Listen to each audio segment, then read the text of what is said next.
जानकी कांत स्मरणं जय जय राम राम सद्गुरुनाथ महाराज की जय आंजनेय स्वामी की जय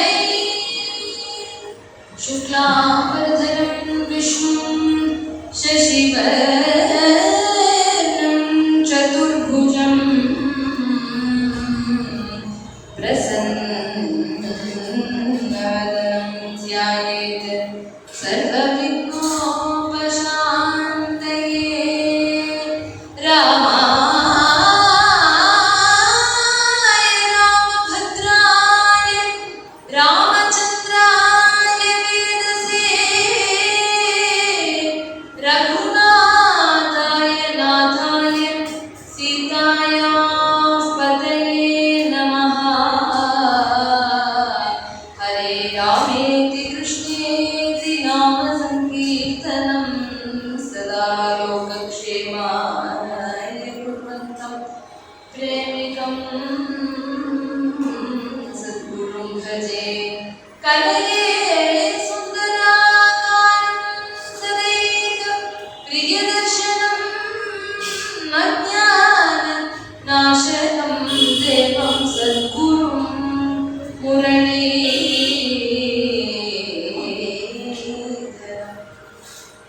जानकी कांत स्मरणं जय जय राम राम जय जय दशरथ राजकुमार जय जय करुणावतार जय जय कोटिमण्डित जटा जय जय जनकसुता मनोहर जय विजयी भव श्री रघुवीरा जय विजयी भव श्री रघुवीरा जय जय लक्ष्मणमूर्ति सहारा जय जय नगरीनाथ जय जय सुग्रीवराज सदा जय जय रघुवर परमानंद जय विजयी भव श्री रघुवीरा जय विजयी भव श्री रघुवीरा जय जय वर्धनदाता जय जय हृदय निवासा जय जय जानकी मनोहर विलासा जय जय प्रेमी लोक विनाशा जय विजयी भव श्री रघुवीरा जय विजयी भव श्री रघुवीरा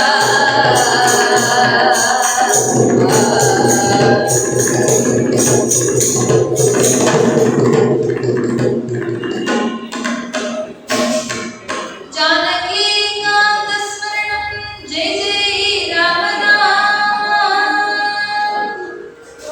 ஸ்ரீஸ்பதியான பகவானுடைய பரம கிருபையினாலையும் குருநாதாவுடைய கருணையினாலையும் இன்றைய தினம் 2வது நாள் சத்சங்கத்துல அயோத்தியா காண்டத்தை ஸ்மரிக்கக்கூடிய பெரிய பாக்கியம் நம்ம எல்லோருக்கும் கிடைச்சிருக்கு. பகவான் ஸ்ரீராமர் எப்படி இருக்கார் அப்படின்னா சர்வ கல்யாண குணங்கள் உடையவராக இருக்கார். அதனாலவோ என்னமோ ராம பக்தாள் அப்படின்னு நம்ம லோகத்துல எடுத்துட்டு கவுண்ட் பார்த்தோம்னு வச்சுக்கோமே, ராம பக்தாள் பார்த்தா ரொம்ப ஜாஸ்தி இருப்பா. ராம பக்தாளுக்கு ஈக்குவலா கிருஷ்ண பக்தாள் வேணா இருக்கலாம், இல்ல அங்க கொஞ்சம் நரசிம்ம பக்தாள் அப்படிலாம் கூட இருக்கலாம். ஆனா மீனாவதார பக்தாள், கூர்மாவதார பக்தாள் அப்படின்னு இருக்காளா? இல்லை இல்லையா? அவ ராமருக்கு மட்டும் ஏன் இத்தனை பக்தாள்? எல்லாமே பகவான் ஸ்ரீமன் நாராயணனுடைய அவதாரம் அப்படின்னா வராக பக்தாளும் ராம பக்தாளுக்கு ஈக்குவலா இருக்கணுமே, மத்ஸ்யாவதார பக்தாளும் அவ்வளவு ஈக்குவலா இருக்கணுமே, கல்கி அவதார பக்தாளும் அவ்வளவு ஈக்குவலா இருக்கணும் இல்லையா? ஏன் ராமருக்கு இத்தகைய பக்தர்கள் அப்படின்னா அவருடைய குணத்துல அப்பேற்பட்ட ஒரு ஈடுபாடு இருக்கிறதுனால இத்தனை பேர் உட்கார்ந்து நீங்க எல்லாருமே ராமாயணம் எத்தனையோ வாட்டி கேட்டிருப்பேன். ராமாயணம் ஒன்றும் புதுசு கிடையாது உங்களுக்குலாம். அப்படி இருக்கும் பொழுது அதான் கேட்ட கதை தானே. ராமர் சீதையை கல்யாணம் பண்ணிட்டார், காட்டுக்கு போனார், திரும்பி வந்தார், ராஜாவானார். இது என்ன தெரியாத கதையாச்சு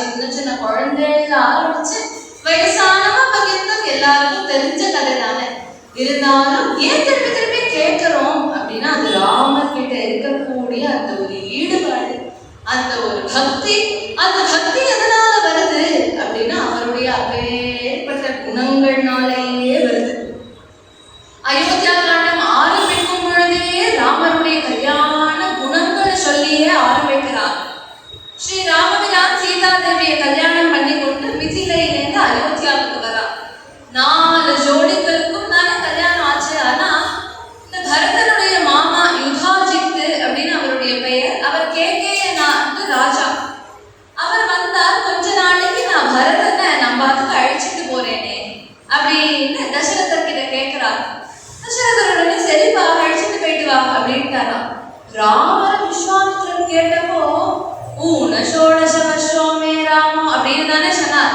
அப்ப அதே 16 வயசுக்குள்ளதானே பரதனுக்கும் இருக்கும். அப்ப பரதனை மட்டும் இவர் அனுப்பி வச்சுட்டாரு அப்படின்னா விஸ்வாமித்திரர் கேட்டதை யாக சம்ரட்சணத்துக்காக யுத்தத்துக்காக கூப்பிட்டார்.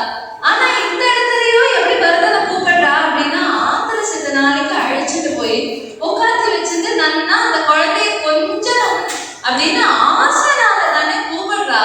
அதனால நாம அனுப்பி வச்சுடுவோம் அப்படின்னு உடனே ஓகேன்னு சொன்னா அங்கேருந்து பரதாழ்வார் கேகே தேசத்துக்கு கிளம்பணும் அப்படின்னு மாண்டவியை அழைத்து கொண்டு அங்கேருந்து வந்து நிற்கிறார். பெரிய ரத்தம் ஏற்பாடா இருக்கு. ரத்தத்துக்கு பக்கத்துல பரதாழ்வார் நிற்கிறார். கச்சதா மாதுல குலம் பரதே மகாத்மனா சத்ருக்னோ நித்ய சத்ருக்னா நீதஹ புரஸ்கிருதா. அப்படி பரதன் ஏற போற ரத்தத்து மேல அந்த ஓரமா நின்று கொண்டு சத்ருக்னன் பார்த்துட்டு இருக்கார். அவருக்கு மனசுலயோ எப்படி ராமர் லக்ஷ்மணர் பிரியாம இருப்பாரோ அது போல பரதாழ்வார பிரியாம இருக்கக்கூடியவர் சத்ருக்னன். அப்படி இருக்கக்கூடிய சத்ருக்னர் அண்ணா போறாளே நாமளும் அண்ணாவோட போகணும் அப்படின்னு ஆசைப்பட்டுட்டு கை கட்டிட்டு நிற்கிறார்.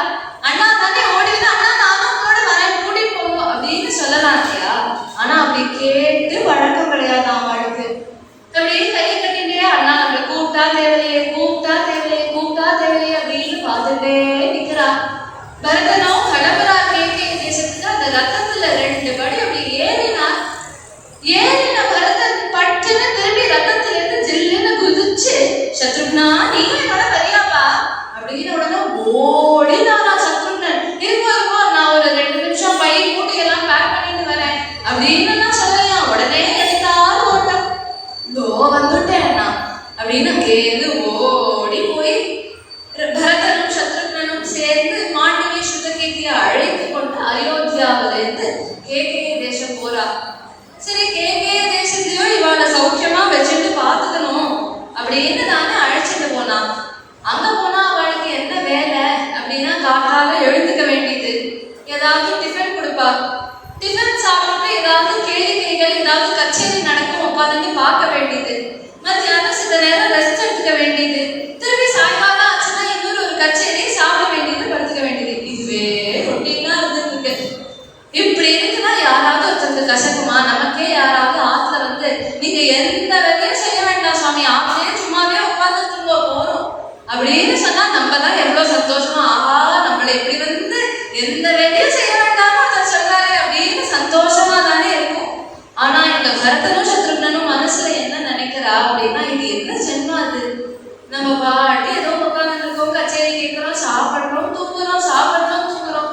இது தவிர ஒன்றும் பண்ண மாட்டேங்கிறோமே. இதே அயோத்தியால இருந்தா அப்பாவுக்கு ஏதாவது கைத்தறியம் பண்ணலாமே, இல்ல அட்லீஸ்ட் அண்ணாவோடையாவது கூட இருக்கலாம், அண்ணாவுக்காவது ஏதாவது கைத்தறியம் பண்ணலாம், அண்ணாவையாவது தரிசனம் பண்ணிட்டு இருக்கலாம். இப்படி எந்த பிரயோஜனமும் இல்லாம தத்தியா இங்க உட்கார்ந்து இருக்கோமே அப்படின்னு மனசுல ரொம்ப கவலையா இருக்கா. அவ பிராதலோ ஸ்மரதாம் வீரோ விருத்தம் தசரதம் விருப்பம். அப்பாவை நினைச்சு ரொம்ப கவலைப்படுறாளா. இப்படி இருந்துட்டு இருக்கும் பொழுது இதை சொல்லிட்டே வரக்கூடிய வால்மீகி பகவான் ரொம்ப அழகான ராமருடைய குணங்களை சொல்றாரா. சது நித்யம் பிரசாந்தாத்மா மிருது பூர்வம் ச பாஷதே உச்யமான ந உத்தரம் பிரதிபத்தியதே. ராமருடைய ரொம்ப அழகான குணங்கள் சொல்றானா. யாராவது ராமர் கிட்ட போய் பேசுறார் அப்படின்னு வச்சுக்கோமே, ஒரு நாளைக்கு கூட ராமர் என்னவா ஏன் இப்படி பண்ற, உனக்கு என்ன சரியா பண்ண தெரியாதா அப்படின்னு கத்தி பேச கூட ராமருக்கு தெரியாதா. மிருது பூர்வம் சபாஷத்தை, எப்பொழுதும் திட்டினா கூட இவர் திட்டாரா கொஞ்சனாரா அப்படிங்கிறது தெரியாதது போல கொஞ்சி கொஞ்சி பேசக்கூடியவர். சரி, சில பேர் பேசுறத இப்படி பேசிடுவா. ஆனா யாராவது நம்ம கிட்ட ஆர்கியூ பண்றா அப்படின்னு வச்சுக்கோமே, நாம என்ன பண்ணுவோம், அவ அவனை பேசுவா, நாம அதுக்கு திருப்பி ஒண்ணு பேசுவோம். அவ கொஞ்சம் ஆக்ரோஷமாயி கத்தினா அப்படின்னா நாம என்ன பண்ணுவோம், நாம நம்மளுடைய வாய்ஸை சேர்த்து கத்திட்டு என்னடா அப்படின்னு கத்துவோம் இல்லையா. அப்படி ராமனுக்கு ஒரு நாளும் உத்தரம் பிரதிபத்தியதே. மேல பேசுறதுக்கு ராமனுக்கு தெரியவே தெரியாதா. யாராவது அதை ஏதாவது சொன்னா அப்படின்னாலும் கூட அமைதியா பொறுமையா உட்காந்துட்டு கேட்பாரா. மற்றொரு ரொம்ப அழகான குணத்தை எடுத்து சொல்றார். கதஞ்சித் உபகாரேன கிருதேன ஏகேன துஷ்யதே நஸ்மரதி அபகாராணாம் சதமபி ஆத்மவத்தயா.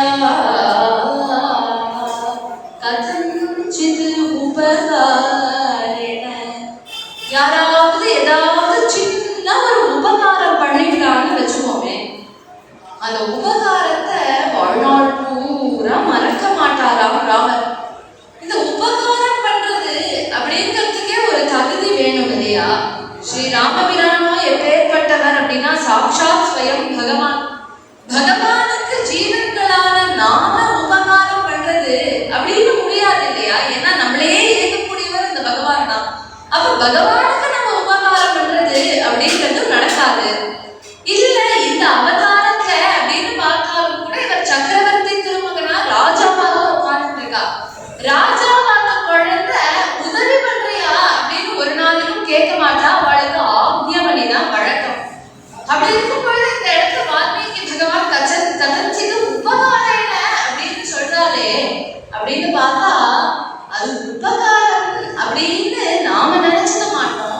ஆனா ராமர் அதை உபகாரம்னு நினைச்சுப்பாரு. அப்பா நீ எனக்கு அன்னைக்கு இப்படி ஒரு உபகாரம் பண்ணியப்பா, நான் அதை எப்படிமா மறந்து போவேன். நமக்கே என்ன ஆயிடும்னா, நம்ம ஏதாவது பெருசா அப்படி பண்ணிவிட்டோமோ, நம்மளே ஒண்ணுமே பண்ணலையே, ஒண்ணுமே பண்ணாதது இவர் என்னத்துக்கு இப்படி தூக்கி வச்சது நம்மளை கொண்டாடா அப்படின்னு நமக்கே டவுட்டா இருக்கும். கொஞ்ச நேரத்துல என்ன ஆயிடும் அப்படின்னா, பத்தியா ராமருக்கே உபகாரம் பண்ற அளவுக்கு நான் இருக்கேன் பத்தியா அப்படின்னு கொஞ்சம் திமிரே வந்தாலும் வந்துடும் இவர் பேசுறதுனால.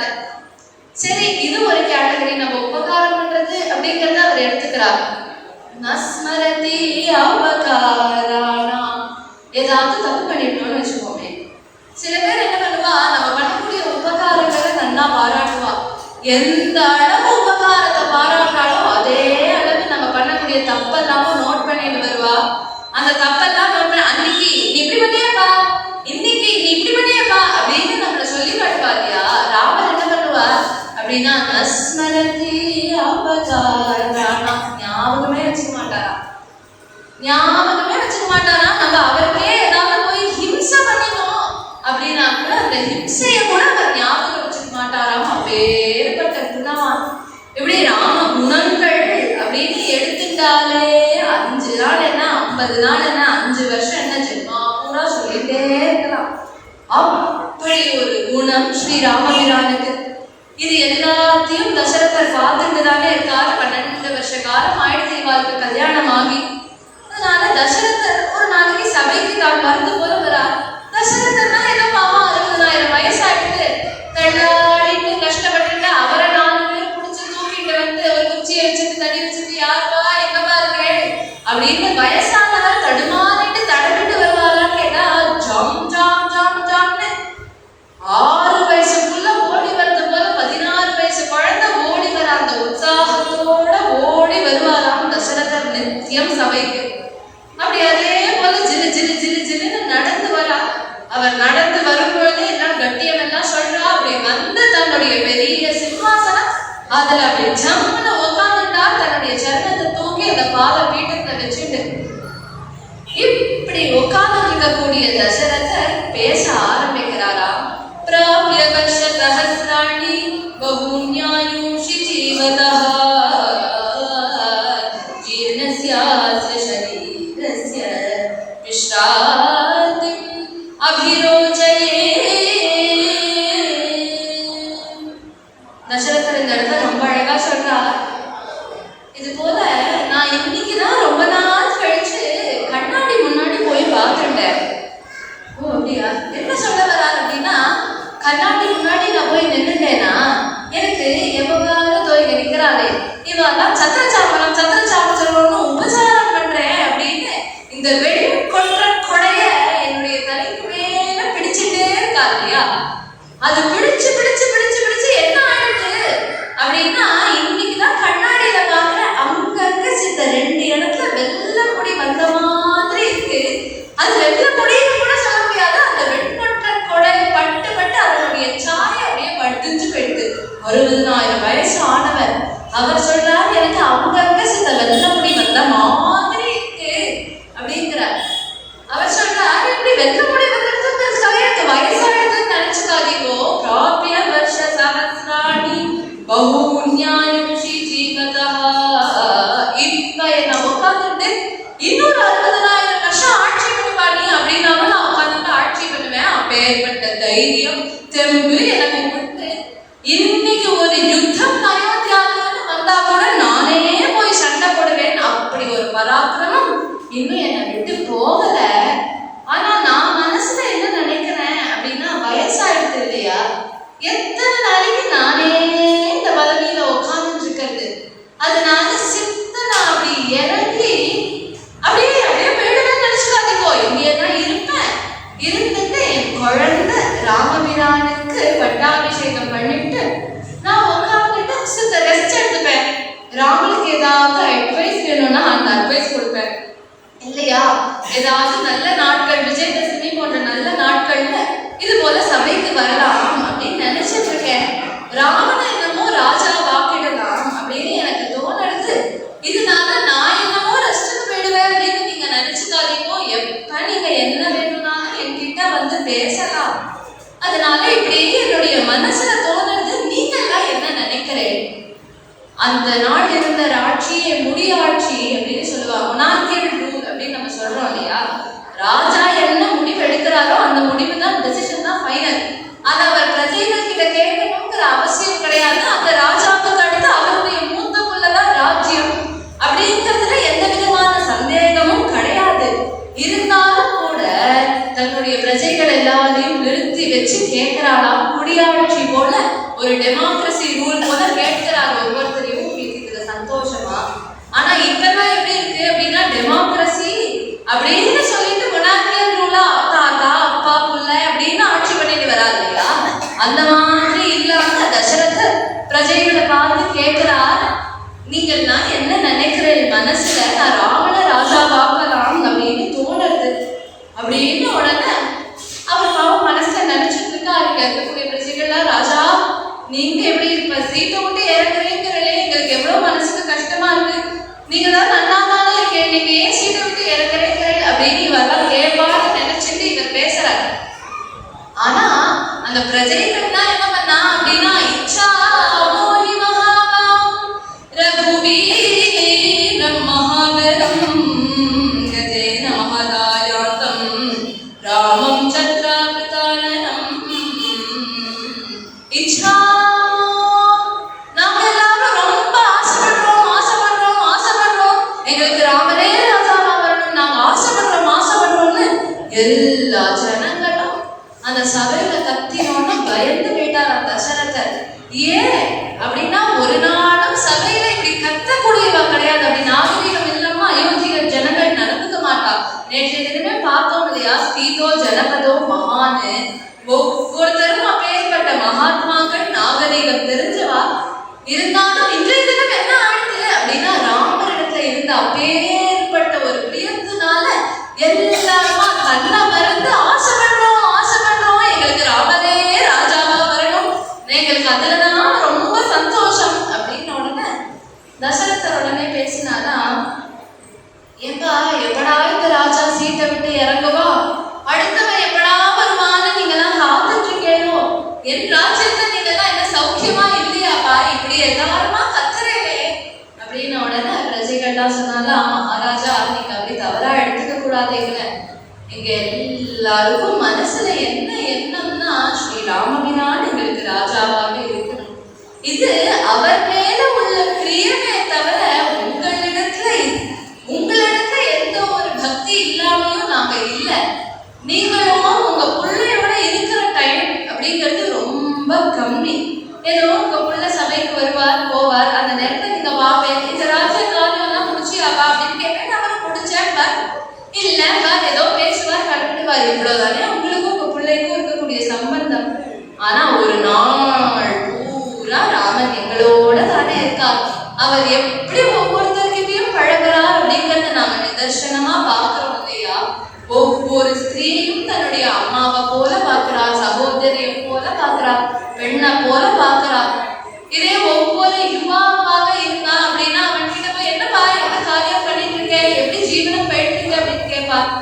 வயசானவாளை பார்த்தா அப்படின்னா அவளுக்கு ஈக்குவலா உட்காந்துட்டு சௌரியமா இருக்கேளா, உங்களுக்கு உடம்புல எந்த பிரச்சனையும் இல்லாம இருக்காங்க அவளோட உட்காந்துட்டு பேசுறா.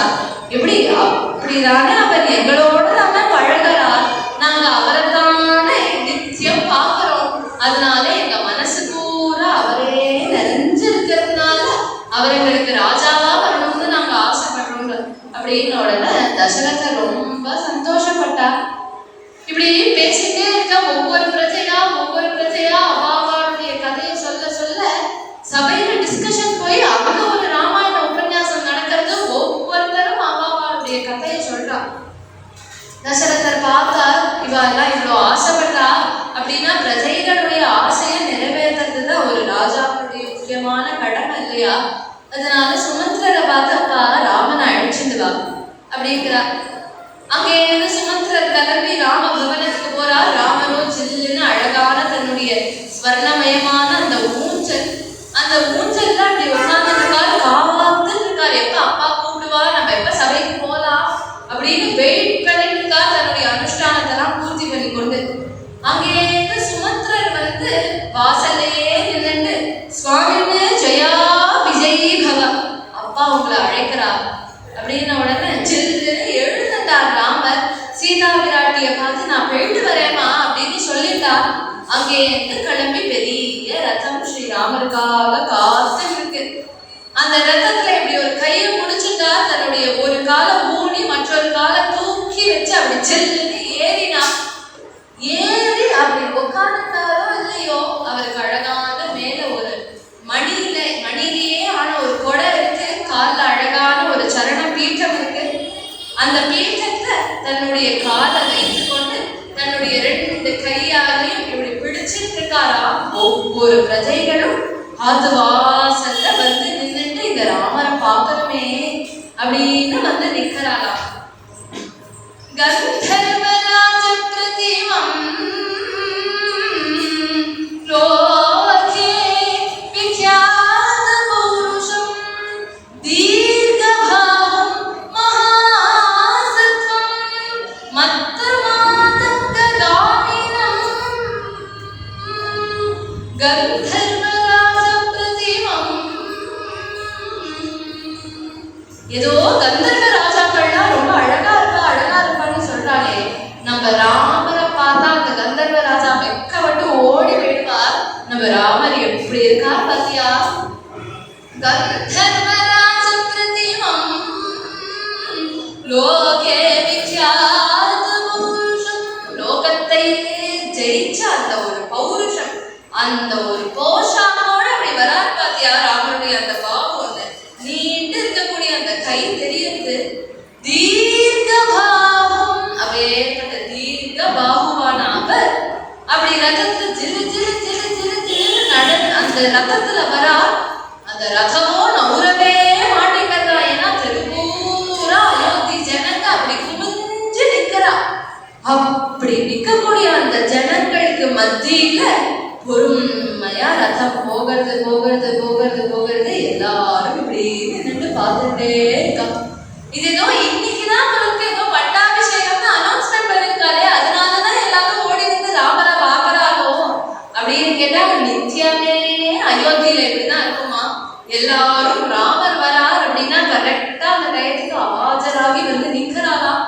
எல்லாரும் ராமரோட ரதத்தோட போகணும்னு ஆசைப்பட்டா, ஆனா முடிய மாட்டேங்கிறது. ஏன்னா ஆங்காங்க ஜனங்கள் நிக்கிறா இல்லையா, அதுல இவாளால போக முடிய மாட்டேங்கிறது. ஒருத்தரோட ஒருத்தர் இடிச்சுட்டு தள்ளிட்டு அப்படி ராமருடைய முகத்தை பார்க்க ராமபவனத்திலேருந்து ரதம் கொஞ்சமா நகர்ந்து சபைக்கு வந்துதான். சபை வாசல்ல வந்தோன்னு ஸ்ரீராமபிரான் அந்த இதை பிடிச்சிட்டு சில்லுன்னு ரதத்திலேருந்து குதிச்சா.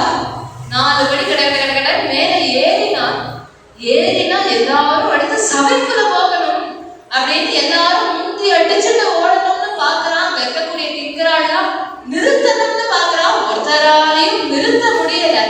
உடனே ஸ்ரீராமபிரான் 10 படி ஏறினார் இல்லையா, ஏறினவர் இப்படி திரும்பி பார்த்து கட்டாட்சம் பண்ணி எல்லாரையும் சிந்தையில் போனா வந்துடுறேன் அப்படின்னு சொல்லிட்டு போனவர். அவர் அப்படி சொன்னார் இல்லையா, சொன்னதுக்கு அப்புறம் ஒருத்தராவது இந்த நேரம் தள்ளிட்டு தானே இருந்தா, அதே மாதிரி தள்ளிட்டு இருக்காருன்னா ராமர் சொன்னதுதான். ராமர் சொல்லிட்டாரு இல்லையா, அதனால எல்லாரும் கை கட்டிட்டு அப்படியே பாக்குறா ஸ்ரீராமபிரான். அந்த சபைக்குள்ள ஜிலு ஜிலுன்னு நடந்து வரார். அங்கே இருந்து வந்து அப்பாவை நமஸ்காரம் பண்ணிட்டார், குருநாதரை நமஸ்காரம் பண்ணிட்டார். அப்படி நமஸ்காரம் பண்ணிட்ட உடனே தனக்கு இருக்கக்கூடிய ஆசனம், அந்த ஆசனத்துல போய் உட்கார்ந்துட்டார். தசரதர் உடனே பார்த்து சொன்னா, ராமா, எல்லா பிரஜைகளுடைய ஒரு ஆசை, மேலும் என்னுடைய ஒரு ஆசைப்படி நான் நாளைக்கே உனக்கு உகந்த புஷ்ய நட்சத்திரத்துல உனக்கு ராஜ்யாபிஷேகம் பண்ணிடலான்னு நினைக்கிறேன்ப்பா அப்படின்னு சொன்னாராம். உடனே ராமர் உடனே என்ன பண்ணிருக்கணும், ஆஹா எனக்கா ராஜ்யம், அப்பா எப்படியா இருந்தாலும் நீங்க கொடுப்பேன்னு தெரியும், நீங்க இன்னைக்கு நாளைக்கே எனக்கு பட்டாபிஷேகம் ஏற்பாடு பண்ணிருக்கீங்களே, ரொம்ப சந்தோஷம்ப்பா அப்படின்னு ஏதாவது சொல்லணுமா வேண்டாமா? இல்ல அப்பா, இப்ப எனக்கு எதுக்குமா ராஜ்யம், எனக்கு இன்னும் கொஞ்சம் வயசாகட்டப்பா, நீங்க எதுக்கோ நான் அம்மா வந்து ராஜ்யாபிஷேகம் பண்ணிக்கிறேன், எப்படியோ அந்த ராஜ்யம் எனக்கு தானே அப்படின்னு நான் சொல்லணும். ஸ்ரீ ராமபிரானே தசரதர் பாட்டு பேசுறார். ராமர் இப்படி கை கட்டிட்டு இப்படி சிரிச்சுட்டே தான் இருக்கார். எப்பொழுதும் அதே போல பிரசாந்தமா அப்படி சிரிச்சுட்டு பார்த்துட்டு அப்படியே இருக்கார். எந்த ஒரு ரியாக்ஷனும் இல்லை. தசரதர் பார்த்தார், என்னடா இது, இவன் வந்து ஓகேங்கிறானா இல்லைங்கிறானா, என்னதான் சொல்ல வரான், ஒரு ரியாக்ஷனே இல்லையே இவனுடைய முகத்துல அப்படின்னு பார்க்கறார். சரின்னு உடனே சபையை கலைச்சார். சரி, ஏதோ கூட்டமா இருக்கு, நிறைய பேர் இருக்கா, அதனால குழந்தை நம்ம கிட்ட பேசுறதுக்கு சந்தோஷப்படுறானா இருக்கும், அவனை தனியா கூப்பிட்டு பேசுவோம். சபையை கலைச்ச உடனே ஸ்ரீ ராமபிரான் அப்பதான் மறுபடியும் ரத்தத்துல ஏறி தன் நாத்துக்கு வந்து தன் பவனத்துல உட்கார்ந்துட்டு இருக்கா. தசரதரும் தன்னுடைய பவனத்துக்கு போனார். போய் அங்கே இருக்க சுமந்திரர் கிட்ட ராமனை வர சொல்லுக்கா அப்படிங்கிறாரு. சுமந்திரர் உடனே அங்கே இருந்து போய் மறுபடியும் ராமபவனத்துல ராமரை பார்த்து, சுவாமின்னு அப்பா உங்களை அழைக்கிறார். என்ன இப்ப அந்த கிழமைக்கு அதான் ராஜ்யத்தை கொடுத்தாச்சு இல்லையா, அப்புறம் என்ன திருப்பி கூப்பிட்டு என்ன இருக்கு, நான் ராஜாவாக போறேன், என்ன போய் இப்படி கூப்பிடுறாரேன்னு நினைக்கக்கூடியவரா நம்ம ராமர். உடனே மறுபடியும் பார்த்தா சீதா பிராட்டியே, அம்மா அப்பா ஏதோ திருப்பி கூப்பிடுறாரா, நான் என்னன்னு போய் சீதை கேட்டுட்டு வந்துடுறேன் அப்படின்னு அங்கே இருந்து ஓடி வந்தார் தசரத பவனத்துக்கு.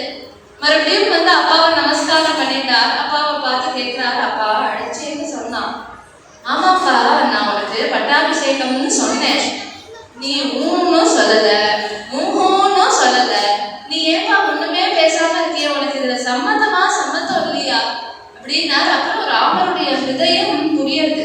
அதனால தசரதர் சொல்றார், அப்பா நீ வந்து பரதனை பத்தி நினைச்சுக்காத மனசுல, பரதன் எப்பேற்பட்டவன் அப்படின்னா ஜேஷ்டானுவர்த்தி, அவனுக்கு உனக்கு பட்டம் பண்றேன் அப்படின்னா அதை விட ஒரு பெரிய சந்தோஷம் பரதனுக்கு ஒன்றும் இருக்காது.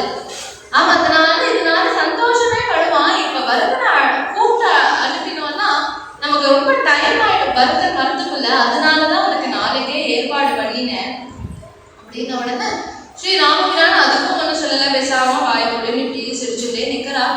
அப்பா உடனே உனக்கு ஓகேவாப்பா இல்லையாப்பாங்கிறார். இவர் சிரிச்சுட்டு இப்படியே நிக்கிறார். மறுபடியும் நமஸ்காரம் பண்ணிட்டு அங்கே இருந்து அதுக்குள்ள கௌசல்யா தேவிக்கு இந்த நியூஸ் போயிடுது.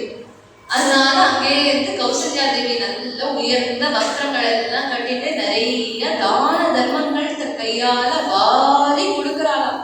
எப்பொழுதுமே நிறைய தான தர்மம் பண்ணக்கூடியவள் தான். இருந்தாலும் தன் குழந்தைக்கு ராஜ்யாபிஷேகம்ங்கிற சந்தோஷத்துல அப்படி தான தர்மம் பண்றா. அங்கே இருந்து ராமர் வரார் கௌசல்யா அம்மாவை பார்க்கறதுக்கு. அங்கேருந்து வந்து அம்மாவை நமஸ்காரம் பண்ணிட்டு, அம்மா அப்பா இது போல இந்த ராஜ்யத்தை கைங்கரியம் பண்ணும்படி அப்பா ஆக்ஞை பண்ணியிருக்கா. இந்த இடத்துலயாவது அப்பா எனக்கு ராஜா பார்க்கிறார் அப்படின்னு சொல்லணும் இல்லையா? அப்பா ராஜ்யத்தை பார்த்துக்கும்படி ஒரு கைங்கரியத்தை எனக்கு ஆக்ஞை பண்ணியிருக்கார் அப்படிங்கிறாருன்னா என்ன ஒரு ஹிருதயம், என்ன ஒரு மரியாதை அப்பா அம்மாவினிடத்துல ஸ்ரீராமருக்கு. இதெல்லாம் நம்ம ஒவ்வொருத்தரும் தெரிஞ்சுக்கணும் இல்லையா? ஏன்னா அம்மா அப்பா அப்படின்னா எப்படி மரியாதை கொடுக்கணும் அப்படிங்கிறதே இப்ப நம்ம யாருக்குமே தெரிய மாட்டேங்கிறது. ஏதோ எங்களுக்கு முன்னாடி இருந்த ஜென்ரேஷன்லாம் கூட ஏதோ கொஞ்சம் நஞ்ச பயத்தோடையாவது மரியாதை கொடுத்துட்டு இருந்தா. இப்ப அம்மா அப்பா மேல பயமும் போயிடுச்சு, மரியாதையும் போயிடுச்சு இல்லையா? அப்ப ஸ்ரீ ராமபிரான் காண்பிக்கிறார் எந்த ஒரு காலத்திலையும் எப்படி அம்மா அப்பாவை மதிக்கணும் அப்படின்னு.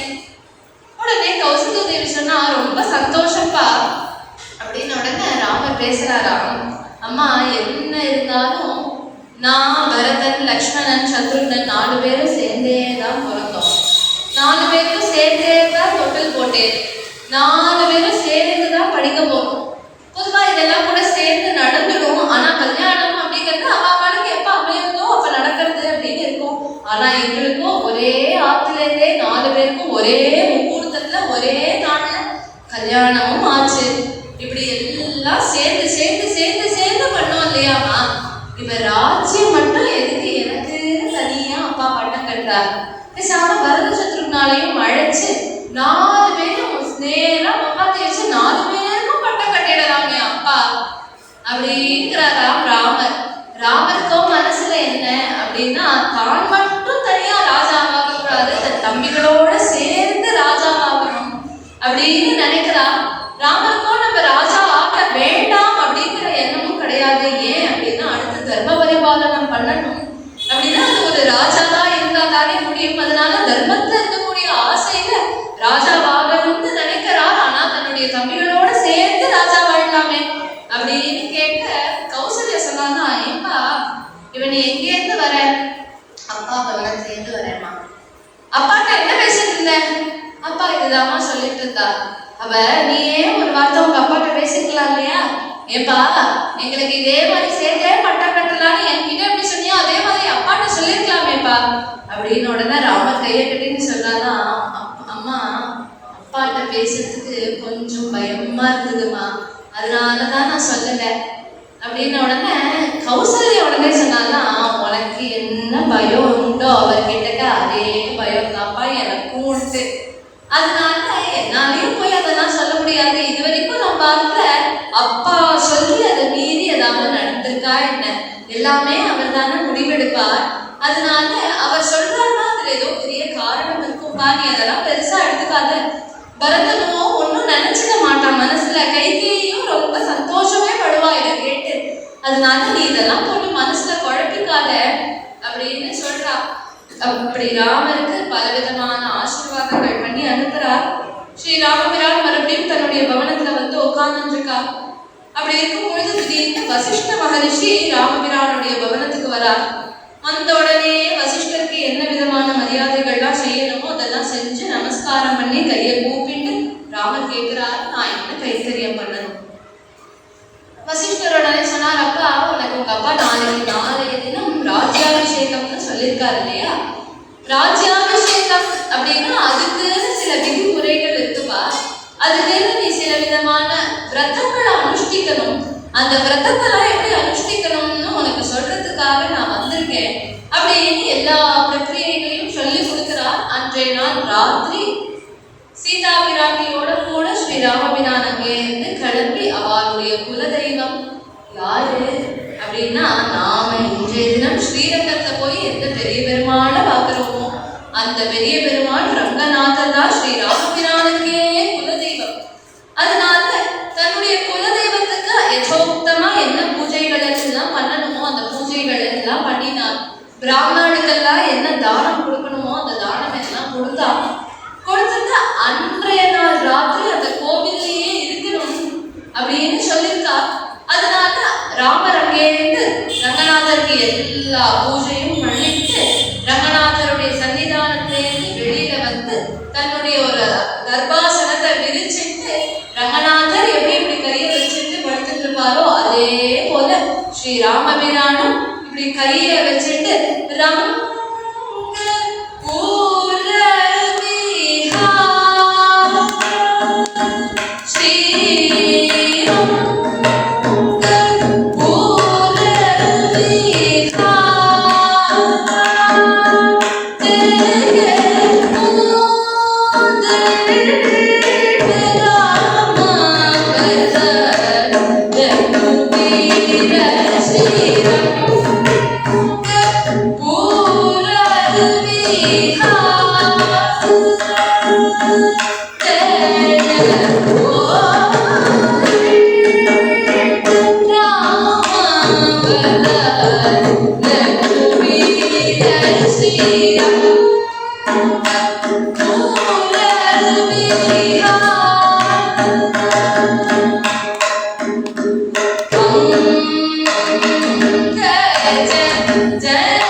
இதன் மூலமா ராமர் என்ன காண்பிக்கிறார் அப்படின்னா, உள்ள படுத்துட்டு இருக்காரே அவர் மூலவர், நான் இங்க படுத்துட்டு இருக்கேனே, நான் தான் உற்சவர், இப்ப நான் புறப்பாடுக்கு கிளம்ப போறேன் அப்படிங்கிறத காண்பிக்கிறது போல அப்படி ஒரு கையை நீட்டி மற்றொரு கையை அப்படி வச்சுட்டு படுத்துட்டு இருக்கார். அங்க இருந்து சீதா பிராட்டி வந்து ஸ்ரீ ராமபிரானுக்கு பாத சேவை பண்ணிட்டு உட்கார்ந்துட்டு இருக்கா. பொழுது விடிஞ்சது. அப்படிங்கிறது பர்யந்தம் வால்மீகி பகவான் சொல்லிட்டு மறுபடியும் திருப்பி பழைய நாள் ராத்திரிக்கே போறார். கேமராவை திருப்பியும் திருப்புறார். திருப்பி என்ன பண்றா அப்படின்னா, அயோத்தியாவே ஒரு விழா கோலமா இருக்கு. எல்லாம் அங்கேயும் இங்கேயும் ஓடுறா. முத்து விதானங்கள்லாம் கட்டுறா. எல்லாரும் புஷ்ப மாலைகள்லாம் பெருசு பெருசா கட்டுறா. ஆங்காங்கு பெரிய பெரிய தீபங்கள்லாம் ஏற்றி வச்சிருக்கு. ஒரே கோலாகலமா இருக்கு. சின்ன சின்ன குழந்தை உட்பட ஏதோ சாமான்லாம் தூக்கிட்டு போய் பெரியவாளுக்கு ஏதோ கைத்தறியம் பண்றது. இப்படி எல்லாரும் சுத்திட்டு இருக்கா. ராத்திரியில இப்படி இருந்துட்டே இருக்கும் பொழுது ஒருத்தி ராத்திரி தூக்கிட்டு இருந்தாளா. அவளுக்கு என்னமோ தெரியல, பாவம் தூக்கத்துல பாதி விழிப்பு வந்துடுத்து. எழுந்துட்டவ பேசாம ராமராமான்னு படுத்துட்டு திரும்பி தூக்கி இருக்கலாம் இல்லையா. அங்கே இருந்து நடக்க முடியாம நடந்து மொட்டை மாடி பால்கனி மேல ஏறி நின்றுட்டு பாக்கறா. பார்த்தா எல்லாரும் இப்படி கோலாகலமா என்னமோ பண்ணிட்டு இருக்காளே அப்படின்னு உடனே சில பேர் இருக்கா இல்லையா, 4 பேர் சந்தோஷமா இருந்தாலே அவளுக்கு பிடிக்காது. அது போல இருக்கக்கூடியவ பார்த்த உடனே தாங்கல அவளுக்கு. என்னது இப்ப என்ன நடந்து வேண்டியது? அயோத்தியில ஒரு கொண்டாட வேண்டி கிடக்கு. அயோத்தியில இருக்கிறவா எல்லாரும் சந்தோஷமா இருக்கும் பொழுது இவனுக்கு மனசுல அவதான் சந்தோஷமா இருக்காதேன்னு வருத்தமா இருக்கான். அவ யாரு? அயோத்தியில கூட ஒருத்தி இருக்காளா அப்படின்னா அவ அயோத்தியே கிடையாது. ஞாதிதாசி யதோஜாதா கைகேயாஸ்து சபூஷிதா பிராசாதம் சந்திரசம் காஷம் ஆலோரோஹ யதிச்சயா. இந்த கேக்கையிலேருந்து வரும்பொழுது தனக்கு கைங்கரியம் பண்றதுக்கு ஒரு கிங்கரியை கூட்டிட்டு வந்தாராம். அந்த கிங்கரி தான் இப்போ யாரோ எங்கேதோ வந்திருக்கா அப்படின்றார் வால்மீகி. ஞாதிதாசி யதோ ஜாதா, எங்கேதோ வந்து இருக்கக்கூடியவள் மந்தரை அப்படின்னு அவளுடைய பெயர். ரொம்ப என்னடா இவாள இவ்வளவு சந்தோஷமா இருக்காளே பார்த்துட்டு இருக்கா. அங்க ஒருத்தி போனவளை பிடிச்சி, என்னடி என்ன இப்போ உங்களுக்கு கொண்டாட வேண்டி கிடக்கு, என்ன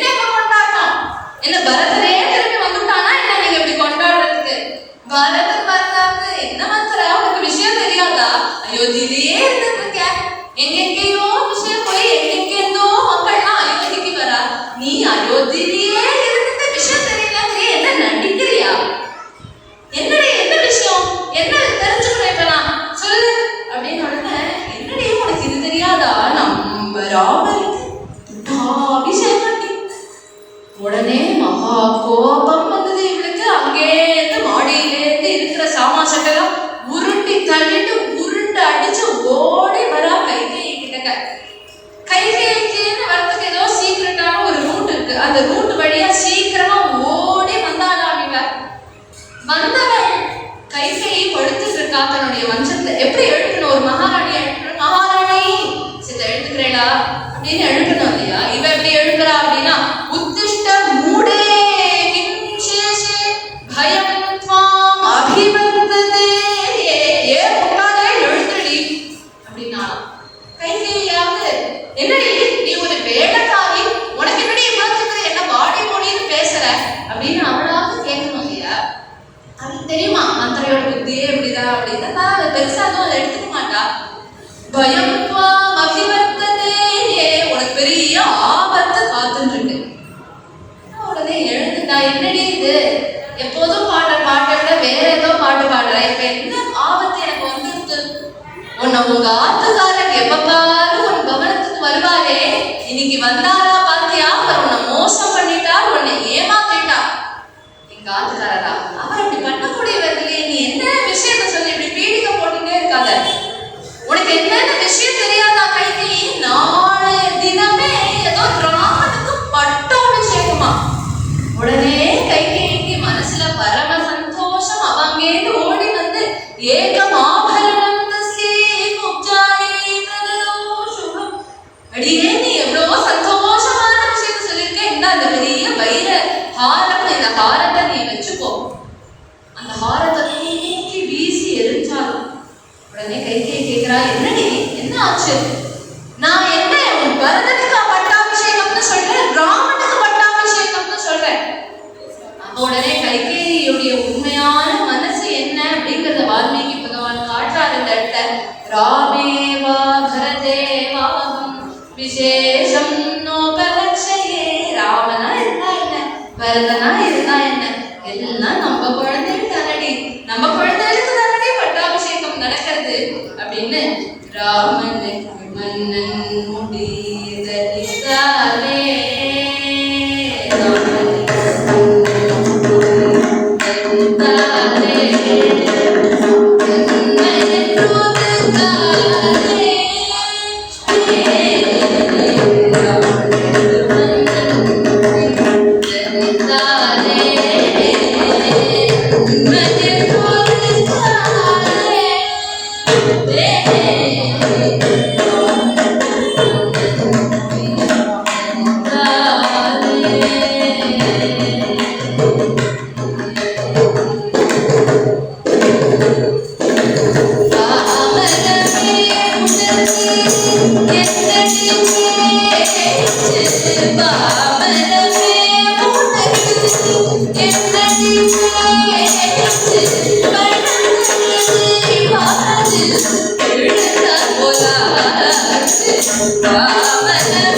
Oh,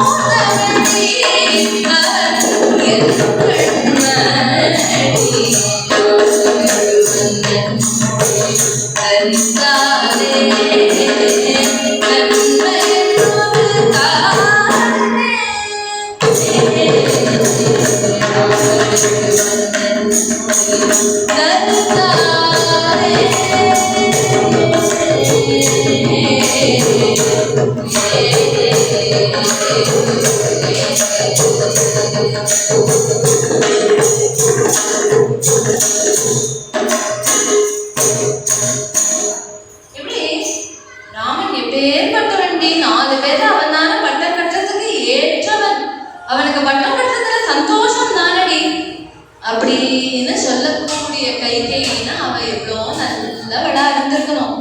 அவளை பேசி பேசி பேசி பேசி பேசியே இந்த மந்தரை கெடுத்துட்டா. சொல்றா, நீ இப்படி பேசுறதுக்கு தான் நீ லாய்க்கு நல்லா பாடிட்டு உட்கார்ந்துட்டு என்ன ஆக போறது தெரியுமா? நாளைக்கே ராமனுக்கு பட்டாபிஷேகம் நடக்கும். நடந்த உடனே முதல்ல என்ன பண்ணுவா தெரியுமா கௌசல்ய? உன் சிட்ட புடிச்சு, இனிமேல் நான் தான் ராஜமாதா, நீ எனக்கு வேலை செய்யணும், நீ என்னோட வேலைக்காரி அப்படின்னு முதல் கட்டமா ஒண்ணு அவளுடைய வேலைக்காரியா ஆக்குவா. ராமன் இருக்கானே, அவளை என்னமோ எல்லாரும் தகுதி தூக்கி வச்சுட்டு கொண்டாடுறாளே, அவன் என்ன பண்ணுவா தெரியுமா? உன் பிள்ளைய நாட்டை விட்டே கடத்திடுவான். பரதனும் நாட்டை விட்டு போயிடுவான். நீயும் என்ன போல ஒரு தாசியா என்னோட கை கோத்துட்டு ஜோடியா உட்காந்துடி அப்படின்னா. அவளுக்கு இதெல்லாம் பெருசா ஒண்ணு எடுத்துக்கல. இருந்தாலும் திருப்பி திருப்பி திருப்பி திருப்பி பரதனுக்கு இதனால ஆபத்து, பரதனை நாடு கடத்திடுவான், பரதனோட பிராணனே போயிடும், பரதனுக்கு மரண தண்டனை கொடுத்துருவான் அப்படின்னு புள்ளைய காமிச்சு காமிச்சு காமிச்சு காமிச்சே மந்தர கைகேயினுடைய மனசை மாத்திட்டா. கைகேயி உடனே சொல்றாதான், நான் யாருக்கும் தாசியா இருக்க மாட்டேன், என்னோட புள்ளைய யார் என்ன பண்ணிட முடியும் அப்படின்னவ. இப்ப இதெல்லாம் நடந்து போயிடுதேடி, இப்ப என்ன பண்றது? இந்த பட்டாபிஷேகத்தை உடனே நிறுத்தணும். யார் ஒருத்தி பட்டாபிஷேகம் நடந்தா பரம சந்தோஷம்னு சொன்னாலோ அவளே இப்ப பட்டாபிஷேகத்தை நிறுத்தணும். இதுக்கு ஏதாவது வழி உண்டோ? என் புள்ள பரதனை காப்பாத்துறதுக்கு ஏதாவது வழி உண்டா மந்தர? நீ சொல்லு மந்தர, நான் நீ என்ன சொல்றியோ அப்படியே கேட்கிறேன் அப்படின்னு உடனே மந்தர உடனே சொன்னாலாம், நீ என்ன கவலைப்பட்ட? எல்லாத்துக்கும் வழி இருக்கு, வழி இல்லாம ஒரு பிரச்சனை வந்துடுமா என்ன? அதாவது ரொம்ப வருஷ காலத்துக்கு முன்னாடி உங்க ஆத்துக்காரர் சம்பராசுர யுத்தத்துக்கு போனாருமோ, அப்ப நீ என்ன பண்ண? அவருக்கு தேரோட்டியா போனவ நீ அவருடைய பிராணனை காப்பாத்தின இல்லையா? அப்போ உனக்கு 2 வரம் தரேன்னு அவர் சொல்லியிருந்தாரு. நீ கூட இல்ல அப்புறம் வாங்கிக்கிறேன் அப்படின்னு சொல்லியிருந்தியே, அந்த 2 வரத்தை இப்ப கேட்டு.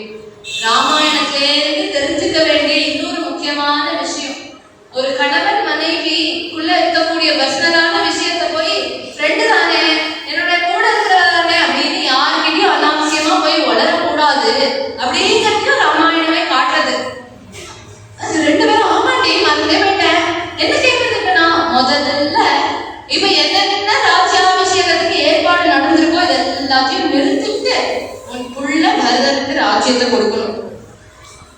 சரி, நீ 2வது வரன் ராமன் 14 வருஷம் காட்டுக்கு போகணும். போச்சு, அது பரதனுக்கு ராஜ்யம் ஓகே, இது ஏன் ராமனுக்கு பாவம் காட்டு? அவன் பாட்டு ஓரமா என்னடி நீ நினைச்சிட்டு இருக்க? ராமன் ஏதோ சாதாரணமா நினைச்சுக்காத. அவன் இங்க இருந்து உடனே அழுதுட்டு போய் சீட் போடுவான், எல்லாத்தையும் போய் பார்த்தியா அந்த ஆத்துக்கே மூத்தவன் நான் தான், என்ன தள்ளிட்டு தம்பிக்கு பட்டாபிஷேகம் கட்டிட்டான்னு 4 ராஜ்யத்தை போய் 4 ராஜாக்களை கூட சேர்த்துட்டு பரதன்கிட்டயே யுத்தத்துக்கு வந்தானா என்ன பண்ணுவேன் நீ? சரி, ராமாவும் ஒழிஞ்சு போகட்டும். ராமன் எப்படியும் சீதையோட இருந்தான் அப்படின்னா அவனுக்கு ஒரு குழந்தை பிறக்கும். அந்த குழந்தை வந்து எங்க அப்பாவுக்கு தான் அநேகமா ராஜ்யம் கிடைச்சிருக்கணும். எங்க பாட்டி கைகேயி பாட்டி தான் வர கேட்டது, எங்க அப்பா தானே ராஜா ஆகக்கூடாது அப்படின்னு சொன்னான். இப்ப எனக்கு ராஜ்யம் உண்டு, எனக்கு ராஜ்யத்தை பங்கு உண்டுன்னு அவன் வந்து கேட்டா பரதனோட என்ன பண்ணுவான்? அதனால காட்டுக்கு நீ ராமனை தொலைச்சிட்ட அப்படின்னா, ஒண்ணு சீதைய ராமன் கூட்டிட்டு போனான் அப்படின்னாலும் கூட காட்டுல தபஸ்விய போலதான் அவ 2 பேரும் இருக்கணும். 14 வருஷம் அவளுக்கு குழந்தை பிறக்காது. இல்ல சீதையை இங்கேயே விட்டுட்டு போயிட்டான் அப்படின்னாலும் அவளுக்கு குழந்தை பிறக்காது. அதுக்குள்ள பரதன் இங்க வந்தான் அப்படின்னா பரதன் ராஜாவாக இருப்பான். பரதன் மாண்டவியோட சேர்ந்து குழந்தை எல்லாம் வந்துருத்தோ அப்படின்னா பரதனுக்கு அயோத்தியால வாய்ஸ் ஜாஸ்தி ஆயிடும்.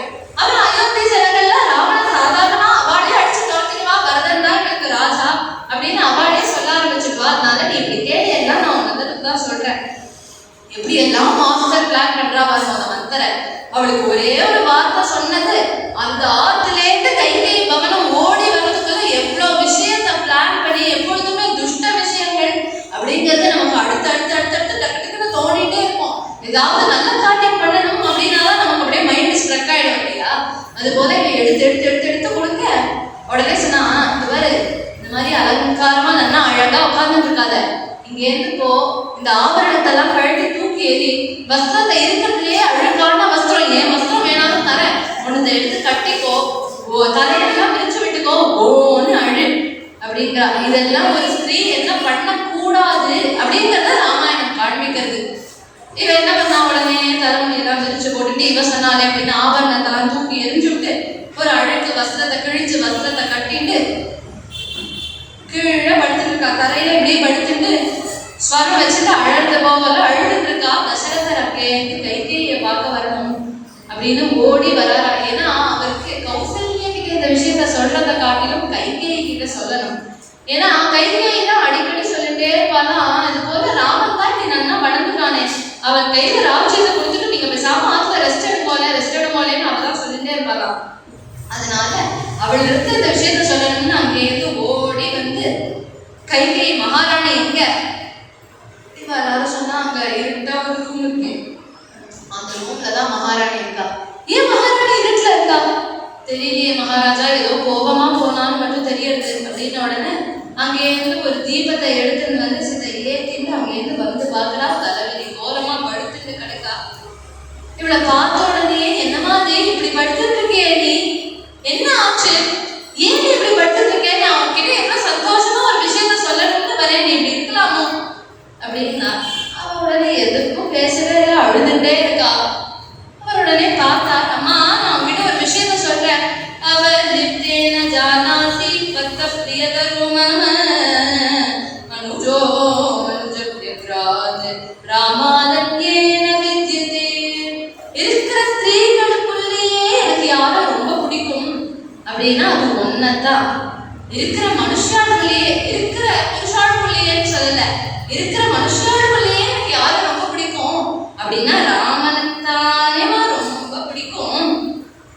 தேனாஜைகேன முக்கியன ராகவேன மகாத்மனா சபேதே ஜீவனாகேன ப்ரூஹி என்மனசேச்சசி. வாக்கு கொடுத்துட்டா, அம்மா ராமன் மேல சபதம், நீ என்ன வேணுமோ கேளு, அதை நான் பூர்த்தி பண்றேம்மா. யம் முகூர்த்தம் அபஷ்யஸ்து ந ஜீவேய மஹத்ருவம் தேன ராமேன கைகேயி சபேதே வசனக்ரியா. யாரு ஒருத்தனை பார்க்காம என்னால ஒரு அரை முகூர்த்தம் கூட ஜீவிச்சு இருக்க முடியாதோ அப்பேற்பட்ட ராமன் மேல ஆணையிட்டு சொல்றேன்னா, நீ என்ன கேட்கறியோ அதை நான் பண்றேன், எழுதுக்கோ.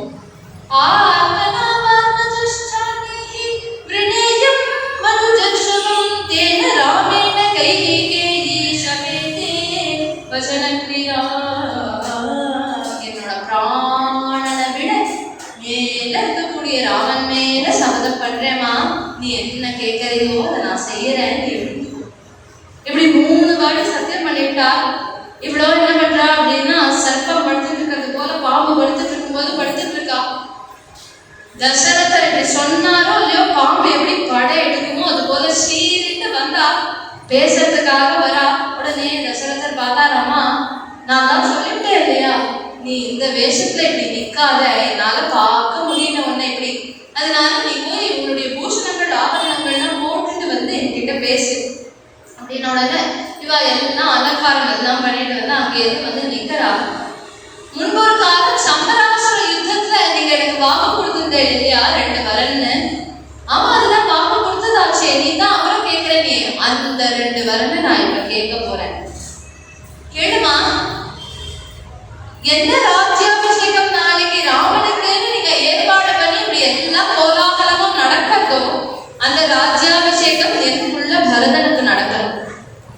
தசரதர் முதல்ல அதிர்ச்சி, அவர் ஆடி போனா இருந்தாலும் அவருக்கு எதுவும் மனசுக்கு சந்தோஷம் தான். ஏன்னா பரதனும் தன் குழந்தைதான், தர்மாத்மா ராமன் எப்படி இருப்பானோ அதே போல இருக்கக்கூடியவன் பரதன். அதனால சரி பரவாயில்லமா, சரி கொடுத்துடுறேன். 2வது வரன் என்ன, ராமன் 14 வருஷம் காட்டுக்கு போகும். உடனே இடியே வந்து தலையில இறங்கினது போல இருந்ததான் தசரதருக்கு. பட்டுன்னு மயக்கம் போட்டு கீழே விழுந்தா. அங்கே ஜனத்தை எடுத்துட்டு வந்து தெளிச்சு எழுப்பி பேசுறாங்க. இவர் சொல்றாரு, அம்மா நான் ஒரு துஸ்வப்னம் கண்டேன். என்ன துஸ்வப்னம், நீ இது போல என்கிட்ட 2 வரம் கேட்கறது போல நினைச்சிட்டேமா, நீ இப்படிலாம் கேட்க முடியவில்லை. ஆமா நான் தான் கேட்கிறேன்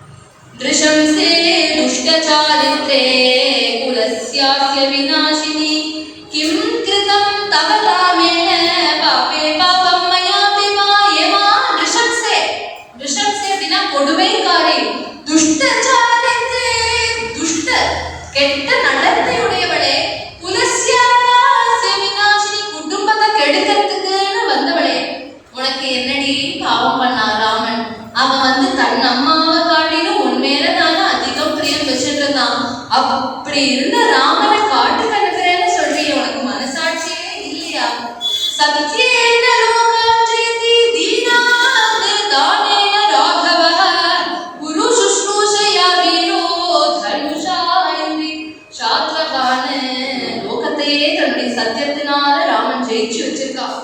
தீனர்கள் எல்லாம் தானம் பண்ணியே ஜெயிச்சிருக்கான். குருமார்களுக்கெல்லாம் அப்படி சுஷ்ரூஷ பண்ணி அவளை ஜெயிச்சிருக்கான். தன்னுடைய தனுஷனாலேயே அந்த கோதண்டத்தினாலேயே தன்னுடைய சத்ருக்கள் எல்லாரையும் ஜெயிச்ச அந்த ராமனை போய் காட்டுக்கு போகணும்னு சொல்றேமா. சூரியன் இல்லாம இந்த லோகம் இருந்தாலும் இருந்துடும், ஜலமே இல்லாம பயிர்கள் இருந்தாலும் இருந்துடும். ஆனா ராமன் இல்லாம என்னால இருக்க முடியாதேமா. நீ இப்படி கேட்கறியே. யதா யதா ச கௌசல்யா தாசி வச்ச சഖி வச்ச பார்யாவத் பகினி வச்ச மாத்ரு வச்ச உபதிஷ்டதே. நான் கௌசல்யக்கு என்ன பதில்மா சொல்லுவேன்? கௌசல்யா எனக்கு எப்படி கைங்கரியம் பண்ணிருக்கா தெரியுமோ? தாசி வச்ச, எனக்கு நான் ராஜ்யத்துக்கு சபைக்கு போறேன் அப்படின்னா எனக்கு ஷூ பாலிஷ் பண்றது உட்பட கௌசல்ய செய்வாளே. எனக்கு ஒரு தாசி போல இருந்திருக்கா. சഖி வச்ச, நான் ஏதாவது ராஜ்யத்துல ஏதாவது குழப்பம் உட்காந்துட்டா எனக்கு ஃப்ரெண்டு மாதிரி உட்காந்துட்டு எனக்கு ஆலோசனை கொடுப்பா. பாரியா வச்ச, நான் அவளோட இருக்கும் பொழுது எனக்கு ஏத நல்ல பாரியாக இருப்பா. பகினி வச்ச, எனக்கு ஒரு சகோதரிய போல. மாத்ரு வச்ச, எனக்கு ஒரு அம்மா போல தானே இருக்கா கௌசல்ய. அவ எப்படி ஒரு கொடுமையை என் பிள்ளைக்கு ஏன் பண்ணீங்க அப்படின்னு அவ கேட்டா நான் என்ன பதில் சொல்லுவேன்? மேலும் சுமித்ரா அவளோட கூடயே இருக்காளே, அவ என்ன நினைப்பா என்னை பத்தி? அப்பேற்பட்ட ராமனையே அடிச்சு துரத்தினவாக்கா, நானும் என் பிள்ளைகள் லட்சுமணன் சத்ருகன்லாம் ஏமாத்தலாம் அப்படின்னு அவ என்னை பார்த்தாலே பயப்படுவாளேம்மா. அதனால நீ உன்னுடைய முடிவசத்தை மாத்திக்க கூடாதா அப்படிங்கிறா. இது எல்லாத்தையும் சொல்லிட்டு தசரதர் கேட்கிறாரா, அம்மா சீதையை பத்தி சித்த நினைச்சு பார்த்தியா? அவ ஆத்துக்காரரை காடிச்சு துரத்திட்டு நீ அவளை என்ன தனியா நம்ம பார்த்து வச்சுப்பியா? இல்ல அவளை கொண்டு போய் அவ அப்பா ஆத்துல தள்ளிடுவியா? அண்ணா போங்க பொண்ணு அப்படின்னு தள்ளி விடுவியா? இல்ல நம்ம ஆத்துக்கு வாழ வந்த பொண்ணு நீ காட்டுக்கு போ அப்படின்னு துரத்தி அடிப்பியா? நீ சீதையை பத்தியாவது சித்த யோசிக்க வேண்டாமா? கடைசியில வந்துட்டா அஞ்சலின் குருமிகை. அம்மா நான் உனக்கு அஞ்சலி பண்றேன், உனக்கு நமஸ்காரம் பண்றேன். எங்களுடைய சூரிய குலத்துல இருக்கிறவா அப்பா அம்மா எங்களுடைய குரு, இவாளை தவிர எங்க குலதெய்வம், இவாளை தவிர யாருக்கும் நாங்க நமஸ்காரம் பண்ண மாட்டோம். தேவர்களாவே இருந்தாலும் அவளுக்கு போய் சகாயம்லாம் பண்ணிட்டு வருதுங்கிறது வேற. ஆனா அவளுக்கு ஒரு நாளும் அவளை கை கூப்பினதோ இல்லை அவளுக்கு நமஸ்காரம் பண்ணினதோ எங்க வழக்கத்துல கிடையாது. அப்பேற்பட்ட ராஜா தசரதன், நான் உன்னுடைய பாதத்தை கூட பிடிக்கிறேன். அஞ்சலின் குருமி, நான் கை கூப்பி உன்னை கேட்கிறேம்மா. உன்னுடைய முடிவை தயவு செஞ்சு மாத்திக்கோ. நீ ராமனுக்காக மாத்திக்கோ, சீதைக்காக மாத்திக்கோ. கௌசல்யா என்ன எல்லாம் சொல்லி பார்க்கிறாங்க, ஒன்னும் காதலியே ஏற மாட்டேங்கிறது. மந்தரையும் இதே போல பேசி பேசி பேசி பேசி தான் கைகை மனசை மாத்தினான். இதுல இருந்து என்ன தெரியுது அப்படின்னா, ஒரு நல்லவாளா இருக்கிறவா கெட்டவாளா மாறது ரொம்ப ஈஸி. ஆனா கெட்டவாளா இருந்துட்டு நல்லவாளா மாறது பேசி பேசி பேசி பேசி எல்லாம் திருப்பி மாற்ற முடியாது இல்லையா? அதை இந்த இடத்துல காண்பிக்கிறார். அழறார், கெஞ்சறார், மயக்க போட்டு கீழே விழுறார். என்னவனாலும் கைகைக்கு மனசு மாறவே இல்லையா?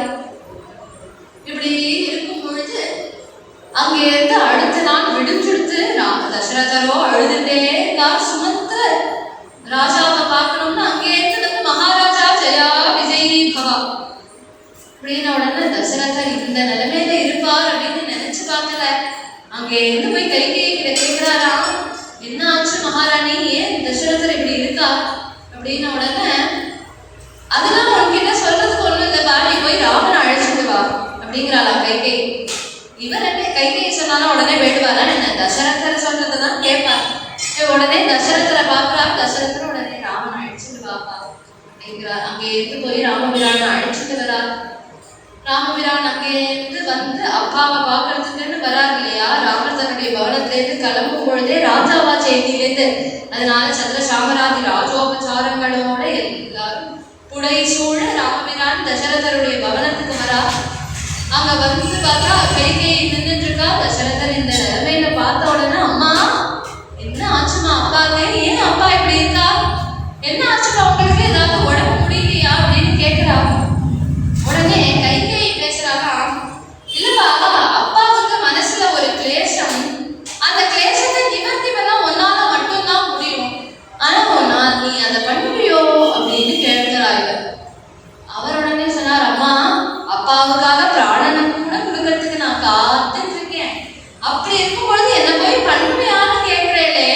அம்மா, யார நான் தெய்வமா நினைச்சு பூஜிக்கிறேனோ அந்த அப்பா மேல ஆணையா சொல்றேம்மா, நீங்க என்ன சொன்னாலும் நான் செய்யறேன். நான் சத்திய சங்கல்பம் இல்லையா, என் வாக்குலேன்னு ஒரு வார்த்தை வந்துருச்சுன்னா அது பொய்யா போகாது இல்லையா, நீங்க என்ன சொல்றேனோ நான் செய்யறேன்.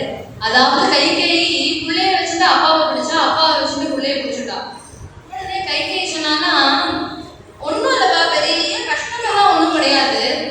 ஆழி சூழ் உலகெல்லாம் பரதனே ஆள, நீ போய் தாழெழுஞ்சடைகள் தாங்கி தாக அருந்தவம் மேற்கொண்டு பூழி வெண்காலம் நன்னி புண்ணிய துறைகளாடி ஏழிரண்டு ஆண்டின் வாயென்று இயம்பினன் அரசன் என்றார். தாழி சூழ் இந்த லோகம் இருக்கு இல்லையாப்பா, இந்த ராஜ்யத்தை பரதனே ஆளணும்.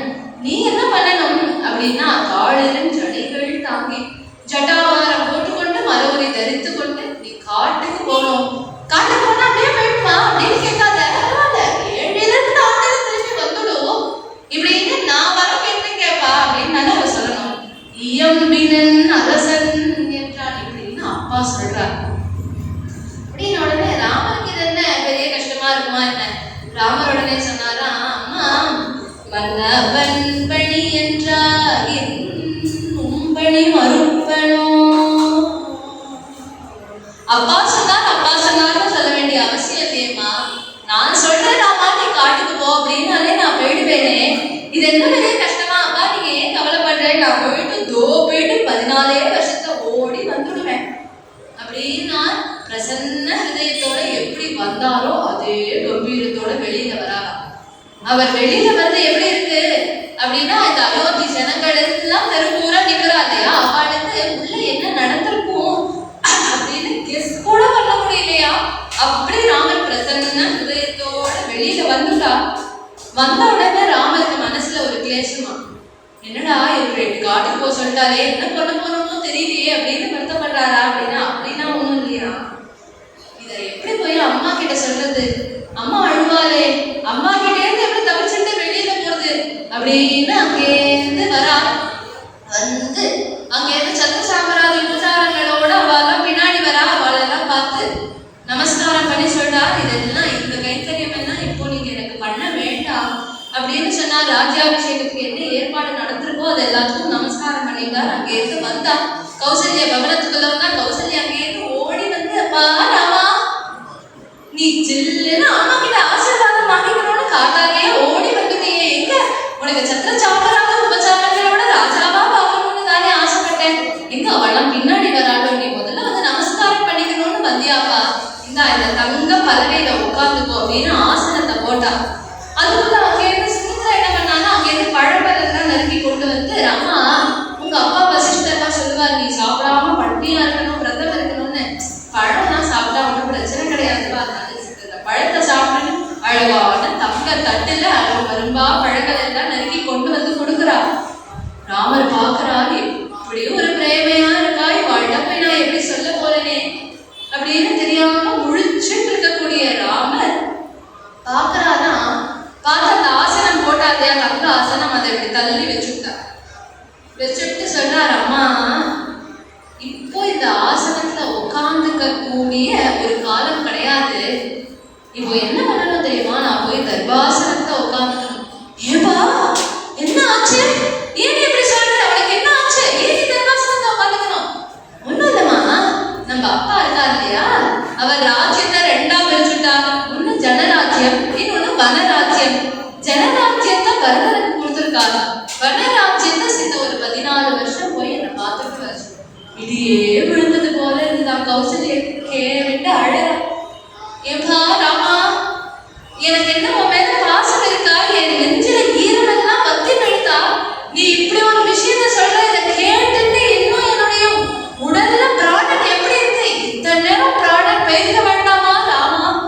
நீ என்ன தப்பா பண்ண, யாரையாவது கொலை பண்ணியா, யாரையாவது ஹிம்சை பண்ணியா, இப்படி ஒரு நிலைமை உனக்கு நேர்ந்தேப்பா அப்படின்னு கதறாளா.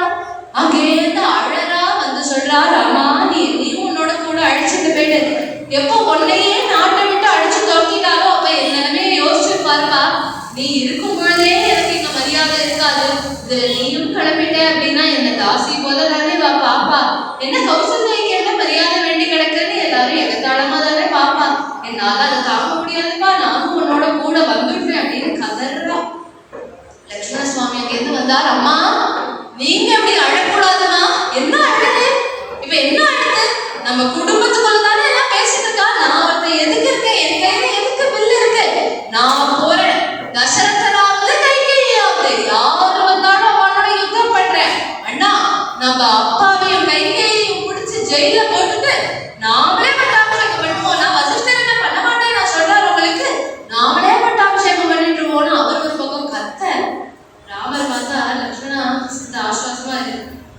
அம்மா இப்படி கதறாளேன்னா அப்படின்னு உடனே கௌசல்யை பார்த்து சொன்னார், அம்மா நீங்க தானே சொன்னேன் நேற்றைய தினம் இது போல அப்பா கிழிச்ச கோட்டை தாண்டி பழக்கம் இல்லைன்னு இல்லையா. இப்ப நாம எப்படி அப்பாவை எதிர்த்து பேசுறது? அப்பா சொல்லிட்டோம்னா அதுல ஒரு பெரிய காரணம் இருக்குமா. நீங்க அதுக்காக அப்பாவை விட்டுட்டு என்ன வந்துடக்கூடாது.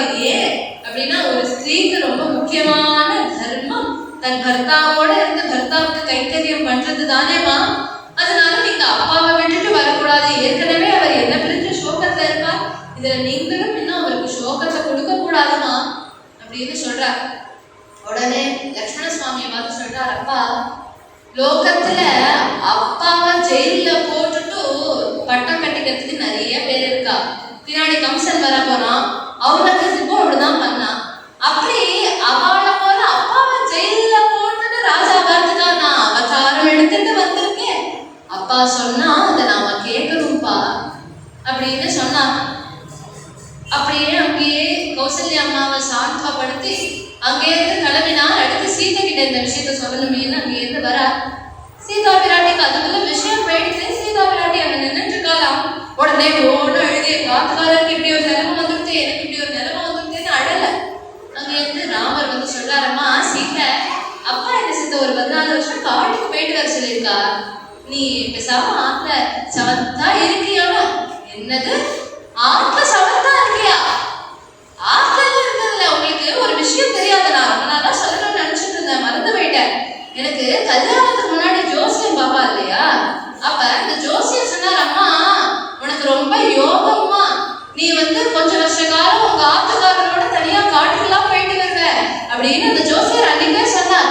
நான் கல்யாணம் ஆனாமா என்னைக்கு காட்டுக்கு போவோம், என்னைக்கு காட்டுக்கு போவோம்னு யோசிச்சுட்டே இருந்தேன். பாருங்க அங்க பையெல்லாம் உங்களுக்கு முன்னாடி பேக் பண்ணிட்டு நான் ரெடியா இருக்கேன் பத்தியா, நானும் உங்களோட கூட வருவேன். உடனே ராமர் பார்த்தாரா, அம்மா காடுன்னா நீ ஏதோ நம்பாத வன மாதிரி நினைச்சுக்காத, அது ரொம்ப கோரமா இருக்கும், எப்படி உன்னை நான் பத்திரமா வச்சுப்பேன்னு உடனே சீதை கோவம் வந்துட்டா. எங்க அப்பா என்ன கையாளாதவங்க கட்டி கொடுத்துருக்கா, ஏன் உங்களால என் ஒருத்திய வச்சு ரட்சிக்க முடியாதா என்ன அப்படின்னு உடனே ராமருக்கு சப்புன்னு ஆயிட்டான். ஏன்னா ராதா இது போலலாம் கிருஷ்ணன் கிட்ட பேசினா அதுல ஒரு நியாயம் இருக்கு. எப்போதுமே ராதா அப்படிதான் பேசுவா. ஆனா சீதா பிராட்டி இந்த அவதாரத்துல அப்படிதான் பேச மாட்டா இல்லையா. இவ இப்படி பேசப்படி ஆயிட்டே அப்படின்னு பாக்குறா. சிரிச்சுண்டா, சரிம்மா நீயும் என் கூட வா அப்படின்னா அங்க இருந்து சீதா பிராட்டி அழைச்சிட்டு ராமர் தன் கவலத்துல இருந்து வெளியில வந்து அங்க இந்த கோதண்டத்தோட ஒருத்தர் காத்துட்டு இருக்காரா. யாரு அப்படின்னா லட்சுமண சுவாமி. அண்ணா நானும் வரேன். ஏமா நீயே வர? அண்ணா என்னைக்காவது நான் உங்களை பிரிச்சு இருந்திருக்கேனா? விஸ்வாமித்திரர் கூப்பிட்டப்ப கூட காக்கபக்ஷ தரமேனம் ஜேஷ்டமே தாவகர்ணசீனம் உங்களைதான் கூப்பிட்டார். ஆனா நானும் உங்களோட கூட வந்தேன் இல்லையா, காட்டுக்கும் நானும் உங்களோட கூட வரேன்னா நீங்க அப்படின்லாம் என்னை விட்டுட்டு எஸ்கேப் ஆக முடியாது அப்படின்னு உடனே லட்சுமண சுவாமியும் அழைத்து கொண்டார். அங்கே மறுபடியும் தசரதரை பார்க்கறதுக்காக வரா. வந்தா அவர் அப்பாவை தானே பார்க்க போறார். நேரம் கிட்ட உள்ள போனார் இல்லையா, அந்த வாசல்ல இப்படி கை கட்டிட்டு அங்க இருக்கக்கூடிய இருக்கிறாளை பார்த்து கேட்கிறாரா, அடியேன் ராமன் வந்திருக்கேன், உள்ள வரலாமான்னு கேட்டு சொல்லு அப்படிங்கிறாராம். அங்கே இருந்து அந்த கைங்கரியம் பண்ணக்கூடியவா தசரதத்தை வந்து, சுவாமின்னு மகாராஜா ராமச்சந்திரமூர்த்தி வாசல்ல காத்துட்டு இருக்காரு, அவர் உள்ள வரலாமான்னு கேட்கிறாருன்னு உடனே தசரதருக்கு அழுக வந்துட்டான். எப்பேற்பட்ட ராமன் அந்த புள்ள நம்ம பார்த்து வாசல்ல இப்படி பர்மிஷன் கேட்டுட்டு வரும்படி ஆயிடுதேன்னு உடனே வர சொல்லு பாருனா உள்ள ராமச்சந்திரமூர்த்தி சீதா பிராட்டியோட லட்சுமணனோட வந்த உடனே தசரதர் பார்த்து அழறார். அம்மா சீதை, நீ ஏன் காட்டுக்கு போகணும்னு இப்ப கடந்து குதிக்கிற? நீ காட்டுக்கு ஒண்ணும் போக வேண்டாமா? நீ இங்கேயே இரு. இல்ல இந்த மகாபாவியான கைகேயி மகாபாபம் பண்ண தசரதன் இருக்கக்கூடிய இடத்துல நான் எப்படி இருப்பேன் அப்படின்னு நீ நினைச்சா நீ உங்க அப்பா பாத்திலேயே போய் 14 வருஷம் சௌக்கியமா இருந்துட்டும் திரும்பி வாமா, நீ காட்டுக்கு போகாதேங்கிறா. சீதா பிராட்டி அதெல்லாம் கேட்கறதா இல்ல. உடனே ஸ்ரீ ராமபிரான் மரபுரிக்காக காத்துட்டு நிக்கிறாராம். கைகேயி அந்த ஒரு நைட்லயே அதெல்லாம் ஏற்பாடு பண்ணிவிட்டா. அங்கே இருந்து மரபுரியை கொண்டு வந்து ஸ்ரீ ராமபிரான் கையில கொடுக்கறா, லக்ஷ்மண சுவாமி கையில கொடுக்கறா. அங்கே இருந்து சீதா பிராட்டிக்கும் எடுத்துட்டு வந்து கொடுத்த உடனே மகா கோபம் வந்துதான் யாருக்குன்னா வசிஷ்டருக்கு. அம்மா சீதை, நீ இந்த மரபுரி கட்டிக்கிற நிலைமை உனக்கு எதுக்குமா? என்ன ஒரு அதிகாரம் உங்க ஆத்துக்காரருக்கு உண்டோ அதே அதிகாரம் உனக்கும் உண்டு. நீ வா, நான் உன்னை இழுத்துட்டு போய் நான் உன்னை உட்காந்து வச்சு நான் உனக்கு பட்டம் கட்டுறேன். நீ 14 வருஷம் ராஜ்யத்தை ஆடு. 14 வருஷம் கழிச்சு ராமன் வந்ததுக்கு அப்புறம் ராமன் கிட்ட திருப்பி ராஜ்யத்தை கொடுத்துடும் அப்படிங்கிறானா. சீதாவை பண்ணக்கூடியவளா என்ன அதெல்லாம் வேண்டாம் அப்படின்னு சொல்லிட்டா. கை கூட்டிட்டு குருநாதா அப்படி எல்லாம் நான் பண்ண வேண்டாம் அப்படின்னு சொன்ன உடனே அந்த மரபுரிய வாங்கிக்கிறாளாம். வாங்கிட்டு அதை அப்படியே தொட்டு பார்த்த உடனே சீதா பிராட்டி கண்கள்ல இருந்து ஜலம் வருதான். ஏன் அப்படின்னா எப்பேற்பட்ட ஜனக ராஜகுமாரி, பூமியிலேருந்து அவதாரம் பண்ணினவர், தசரதனுடைய நாட்டு பெண், சாட்சாத் ராமச்சந்திர பிரபுவனுடைய தர்மபத்னி, எனக்கு இப்படி ஒரு நிலைமை வந்துடுதே அப்படின்னு அழகாதா அப்படின்னா அதுக்கெல்லாம் அழமாட்டாளா சீதை. சீதை எதுக்கு அழகா அப்படின்னா இந்த மரபுரி இவ்வளோ ரஃபா இருக்கே, இதை எப்படி நிச்சயம் ரிஷபக்திகள்லாம் கட்டுக்கிறாளோ தெரியலையே அழுதாலாம். அதை வச்சுட்டு இப்படி ரசிக்கிட்டே நிக்கிறா. அதை என்ன பண்றதுன்னு தெரியல. ராமர் உடனே அங்கிருந்து வந்தார். என்னமா எப்படி கட்டிக்கிறதுன்னு தெரியலையா? இதை எப்படி சொல்லி இப்படி பண்ண எப்படி பேரை போட்டுக்கா அவ்வளவுதான் அப்படின்னு ஸ்ரீ ராமபிரானே கட்டி விடுறாராம் மரபுரிய சீதா பிராட்டிக்கு. 3 பேருமா வந்து நிக்கிறா. தசரதர் அழறார், கெஞ்சறார், கதறார், வேண்டாமா ராமாங்கிறார். எதையும் ராமர் கேட்கறதா இல்ல. அங்கே இருந்து நமஸ்காரம் பண்ணிட்டு உத்தரவு வாங்கிட்டார். அதுக்குள்ள கொஞ்சமா இந்த அயோத்தி ஜனங்களுக்கு எல்லாருக்கும் விஷயம் போய் அவனும் ஒரு பக்கம் கதறிட்டு நாங்க பரதனை ராஜாவா ஏத்துக்க மாட்டோம், இந்த தசரதர் நேதிக்கு உங்களுக்கு ராஜ்யம் கொடுக்குறேன்னு சொல்லிட்டு இப்படி பொண்டாட்டி பின்னாடி போய் நிக்கிறா. அவரெல்லாம் நம்ம ஒத்துக்க மாட்டோம், நீங்க தான் எங்களுக்கு ராஜா. கைகேயி எங்கேதோ வந்தவா, அவ என்ன முடிவு பண்றது, எங்களுக்கு யாரு ராஜான்னு கத்துறா, கதறா, அழறா. ராமர் அங்கேருந்து ரத்தத்துல ஏறி கொஞ்சமா போனா ரத்தத்துக்கு முன்னாடி போய் விழறாலாம். எல்லா ஜனங்களும் சுவாமின்னே நீங்க போகக்கூடாதுன்னு விழுந்த உடனே ரத்தம் போகவே மாட்டேங்குது. சுமந்திரரை பார்த்து அப்பா நீ ரத்தத்தை பொறுமையா எடுத்துட்டு வா அப்படின்னு சொன்னார் ராமர் அங்கேருந்து இறங்கி ஜில்லுன்னு சீதா பிராட்டியும் லட்சுமண சுவாமியும் அழைத்து கொண்டு அங்கேருந்து நடந்து வரா. எல்லா அயோத்தி ஜனங்களும் கூடயே வரா. இப்படி இவாளோட வந்து தமசா நதிக்கரையில அன்றைய தினம் விஸ்ராந்தி எடுத்துக்கிறா. பாதி ராத்திரியில எழுந்துட்டார் ராமர். நாளைக்கு காட்டால விடுச்சுடுத்தோம்னா இந்த அயோத்தி ஜனங்கள்லாம் மறுபடியும் எழுந்து நம்மளோட கூட வருவா, இதுக்கு நம்ம சம்மதிக்க கூடாது அப்படின்னு அங்கே பார்த்து ராத்திரியோட ராத்திரியாவே சீதா பிராட்டியும் லட்சுமணரையும் அழைத்து கொண்டு சுமந்திரரையும் தட்டி எழுப்பிட்டு அப்பா நீ பேசாம வா என்னோட அப்படின்னு அவரையும் அழைத்து கொண்டு அங்கே வந்தா. ஸ்ருங்கி வேரபுரம் அப்படிங்கிற ஊருக்கு வந்தாச்சு. அடுத்த நாள் இந்த அயோத்தி ஜனங்கள்லாம் எழுந்துட்டு பாக்குறா. ராமரை காணும், சீதையை காணும், லட்சுமணரை காணும்னு உடனே என்னடா இது இப்படி தூக்கி கலைச்சுட்டோமே, கையில கலைச்ச பிரபுவன் அழுவிட்டோமே, இப்படி விட்டுட்டோமே அப்படின்னு அழகா. வேற வழி தெரியல. மறுபடியும் ஆத்துக்கே வந்துட்டா. கௌசல்யா அழறா, தசரதர் அழறா, கைகேயி அங்க எல்லாத்தையும் பார்த்துட்டு இருக்கா. தசரதரோ அங்கேயிருந்து ஓடி வந்து ராமர் போகும் பொழுது தெருவுல விழுந்து கதறினாராம். அப்படி கதறிட்டு இருக்கும் பொழுது தசரதர் சொன்னாராம், அந்த ராமனோட என்னோட கண்ணும் போயிடுத்து, எனக்கு கண்ணு தெரியல, யாராவது சித்த 2 பேரும் என்னை கொண்டு போய் கௌசல்யா கவனத்தை போடுங்கோ. எந்த கையினால கௌசல்யா ராமனை லாலனை பண்ணாலும் அதே கையினால அவ என்னையும் தொடுவா இல்லையா, அதனாலயாவது என்னுடைய பாவம் கொஞ்சமாவது தீருமே அப்படின்னு அங்கேருந்து எந்த தசரதர் நேற்றைய தினம் யுத்தமே வந்தாலும் அயோத்திக்காக யுத்தம் பண்ணுவேன்னு சொன்னாரோ அந்த தசரதருடைய நிலைமை ஒரே ராத்திரியில அடியோட மாறி விடுது. கௌசல்யா அழகா சுமித்ரா சொல்றாளாம். உடனே நீங்க எப்படின்னா கவலைப்படாதீங்கோ, ராமர் எப்பேற்பட்டவர் தெரியுமா? சாக்ஷா பரபிரம்மம் ராமர் தான். ஸ்ரீராமமேவ தெய்வதம் பரம் மன்யே, ஸ்ரீராமமேவ தெய்வதம் காமாதி கோஷிதம் பிரம்மச்சாரிமணிதம் சர்வலோகநீதம் தௌமிதீதரீதம் யாவதம் ஜரகாதம் காமதாரிதநேதம் சரணாகதநேதம் பரமபாவனஜனிதம் மங்களம் கணாமணியம் மகதாவைதம் ஜெயதானம் உத்தமம் உத்தமம் ஸ்ரீராமேதம்.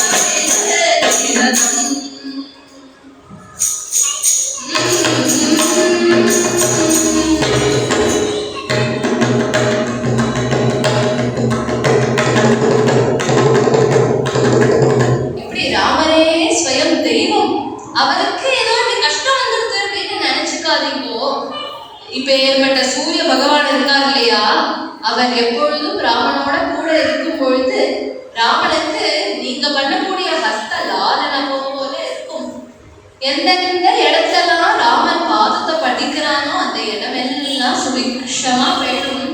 எந்தெந்த தடாகத்துக்கு ராமன் ஜலம் சாப்பிடணும்னு போறானோ அந்தந்த இடத்துலலாம் ஜலம் பரிபூர்ணமா இருக்கும். நீங்க ராமனை நினைச்சு கவலைப்படாதீங்கன்னு ஞானியா இருக்கக்கூடிய சுமித்ரை எடுத்து சொல்றா தசரதருக்கும் கௌசல்யக்கும்.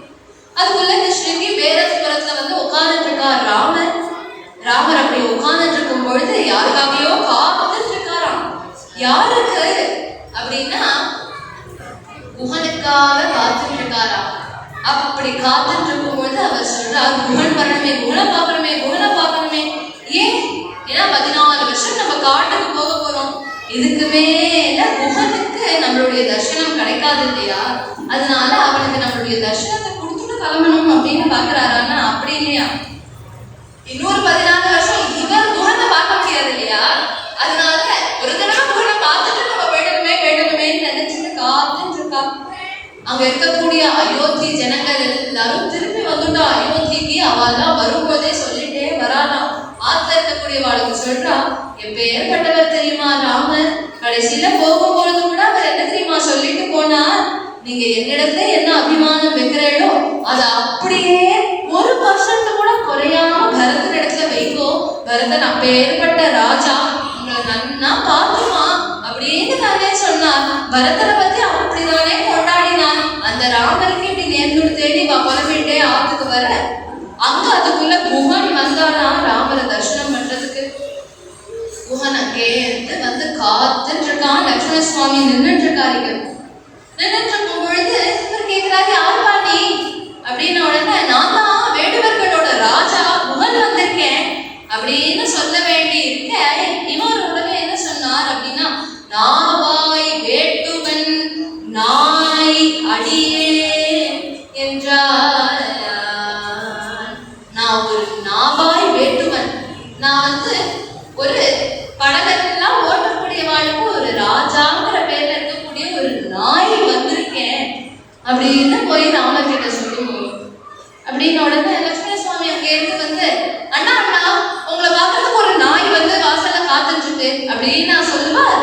அவருடனே என்ன சொல்றார் அப்படின்னா, தாயின் நல்லா நம்ம அம்மாவை போல நல்ல ஹிருதயம் இருக்கக்கூடிய ஒருத்தர் நாவாய் வேட்டுவன்னு சொல்றாரு. அவர் வெளியில காத்துட்டு இருக்காரு உங்களை பாக்குறதுக்காக அப்படின்னு. உடனே உள்ள வர சொல்லுப்பா அப்படின்னு உடனே அழைச்சிட்டு வரா ராமர் கிட்ட லட்சுமண சுவாமி. உடனே எல்லாம் குஹனோட பேசிட்டு இருக்காரு. குஹன் கிட்ட பார்த்து சொல்றாராம், இவளை பாருப்பா, இவளுக்கு கண்ணு பத்தியா எப்படி மானம் போன்ற கண்கள் இருக்கு. இவ யாருன்னா என் பத்னி அப்படின்னு சொல்லலையா, இவள் உன் தோழி, இவ உனக்கு ஃப்ரெண்டுப்பா அப்படின்னு. யார? மகாலட்சுமி தாயாருடைய ஸ்வரூபமா இருக்கக்கூடிய சீதையை சொல்றா. சொல்லிட்டு என்ன பண்றா அப்படின்னா, குஹனோட ஐவரானோம் அப்படின்னு சித்த லட்சுமண சுவாமி அப்படி தள்ளிட்டு குஹனை கூப்பிட்டு பக்கத்துல உட்காந்து வச்சுட்டாரா. ஏற்கனவே பல காம்படிஷன் அவருக்கு. முதல்ல ராம லக்ஷ்மண பரத சத்ருக்னான்னு நம்ம சொல்றோம் இல்லையா, ஆக்சுவல் ஆர்டர் படி ராம பரத லக்ஷ்மண சத்ருக்னான். அதுல எப்படியோ கொஞ்சம் கொஞ்சம் கொஞ்சம் கொஞ்சமா நெய்ஸா பரதன் அவர் பின்னாடி தள்ளிட்டு இவர் பாவம் ராம லக்ஷ்மண பரத சத்ருக்னான்னு வந்து நின்னா, இங்கேயும் போட்டிக்கு ராம குஹ லக்ஷ்மண பரத சத்ருக்னான் அப்படின்னு குஹனோட ஐவரானோம் அப்படின்னு சொல்றார். உம்பி எப்படி அப்படின்னு லக்ஷ்மணரை இன்ட்ரடியூஸ் பண்றாளாம். உன் தம்பி லக்ஷ்மணன் எனக்கும் தம்பிப்பா அப்படிங்கிறாராம். எல்லாம் பேசிட்டு இருக்காரு குஹனோட. குஹனோ பழங்கள் எல்லாம் நிவேதனம் பண்றான். எல்லாத்தையும் உடனே எடுத்து சாப்பிடல, எல்லாத்தையும் தொட்டு அனுகிரகம் பண்ணினார். எல்லாம் போதும்பா, இப்ப எதுவும் எனக்கு வேண்டாம் அப்படின்னு உடனே சுமந்திரர் அங்க கை கட்டிட்டு நின்றுட்டு இருக்கா. அங்கே இருந்து எப்படியாவது கங்கையை தாண்டி போகணும் அப்படின்னு நின்றுட்டு இருக்கா.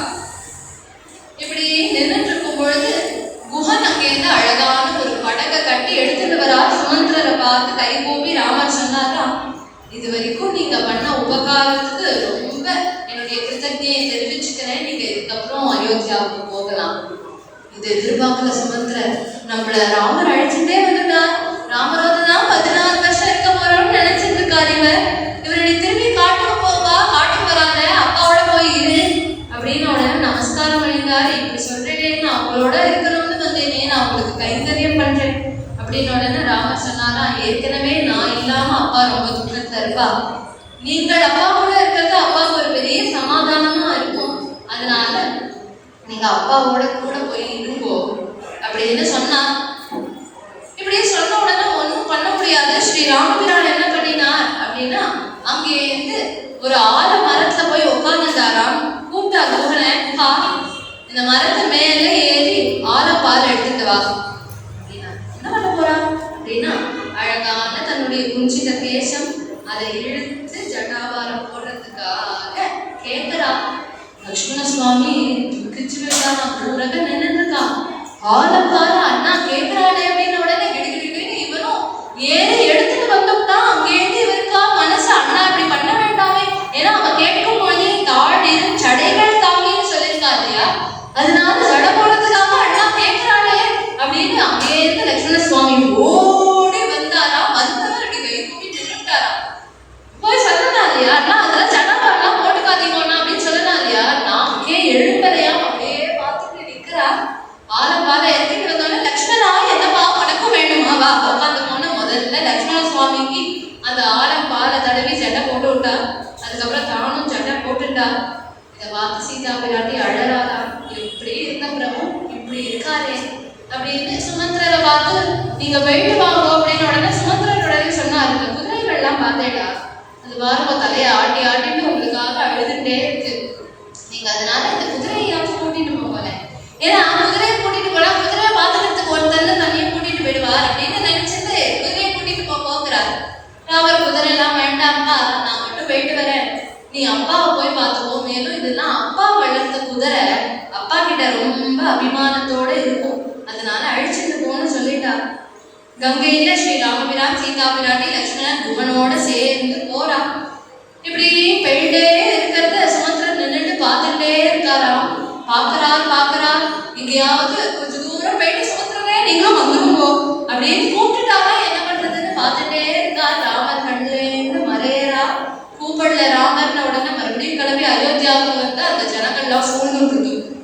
எல்லாம் வந்து எங்க ஓட்டேங்க ராமரை, உங்களுக்காக கொஞ்சமாவது மூல வேண்டாவா, ராமர் விட்டானா அப்படியே விட்டுட்டு வந்துருவேலா அப்படின்னு எல்லாம் சூழ்ந்துட்டு கத்த. இது தாங்கிக்க முடியல. உடனே தலையில துண்டை போட்டுண்டார் சுமந்திரர். அங்கே ஓடி போனா. தசரதரை பார்க்கறதுக்கு தசரதருடைய பவனத்துக்கு போனா. கௌசல்ய பவனத்துல இருக்காருன்னு சொன்னான். உடனே அங்கே இருந்து கௌசல்ய பவனத்துக்கு வந்தா. கௌசல்ய பவனத்துல வந்து நடந்தது எல்லாத்தையும் சொல்லி, சுவாமி இதெல்லாம் நடந்தது, இப்படி எல்லாம் நடந்தது, நம்ம குழந்தை நம்ம ராமர் ஜட்டாபாரம் போட்டுட்டு போயிருக்கா. சீதா பிராட்டி. அப்ப தசரதர் கேட்கிறாராம், ராமன் ஏதாவது எனக்குன்னு சொன்னானாப்பா ஏதாவது விஷயம் அப்படின்னு. உடனே உங்களுக்கு நமஸ்காரத்தை தெரிவிக்க சொன்னான். தான் ஓடி போயிட்டு சீக்கிரம் வந்துடுவேன் அப்படின்னு சொல்ல சொன்னான்.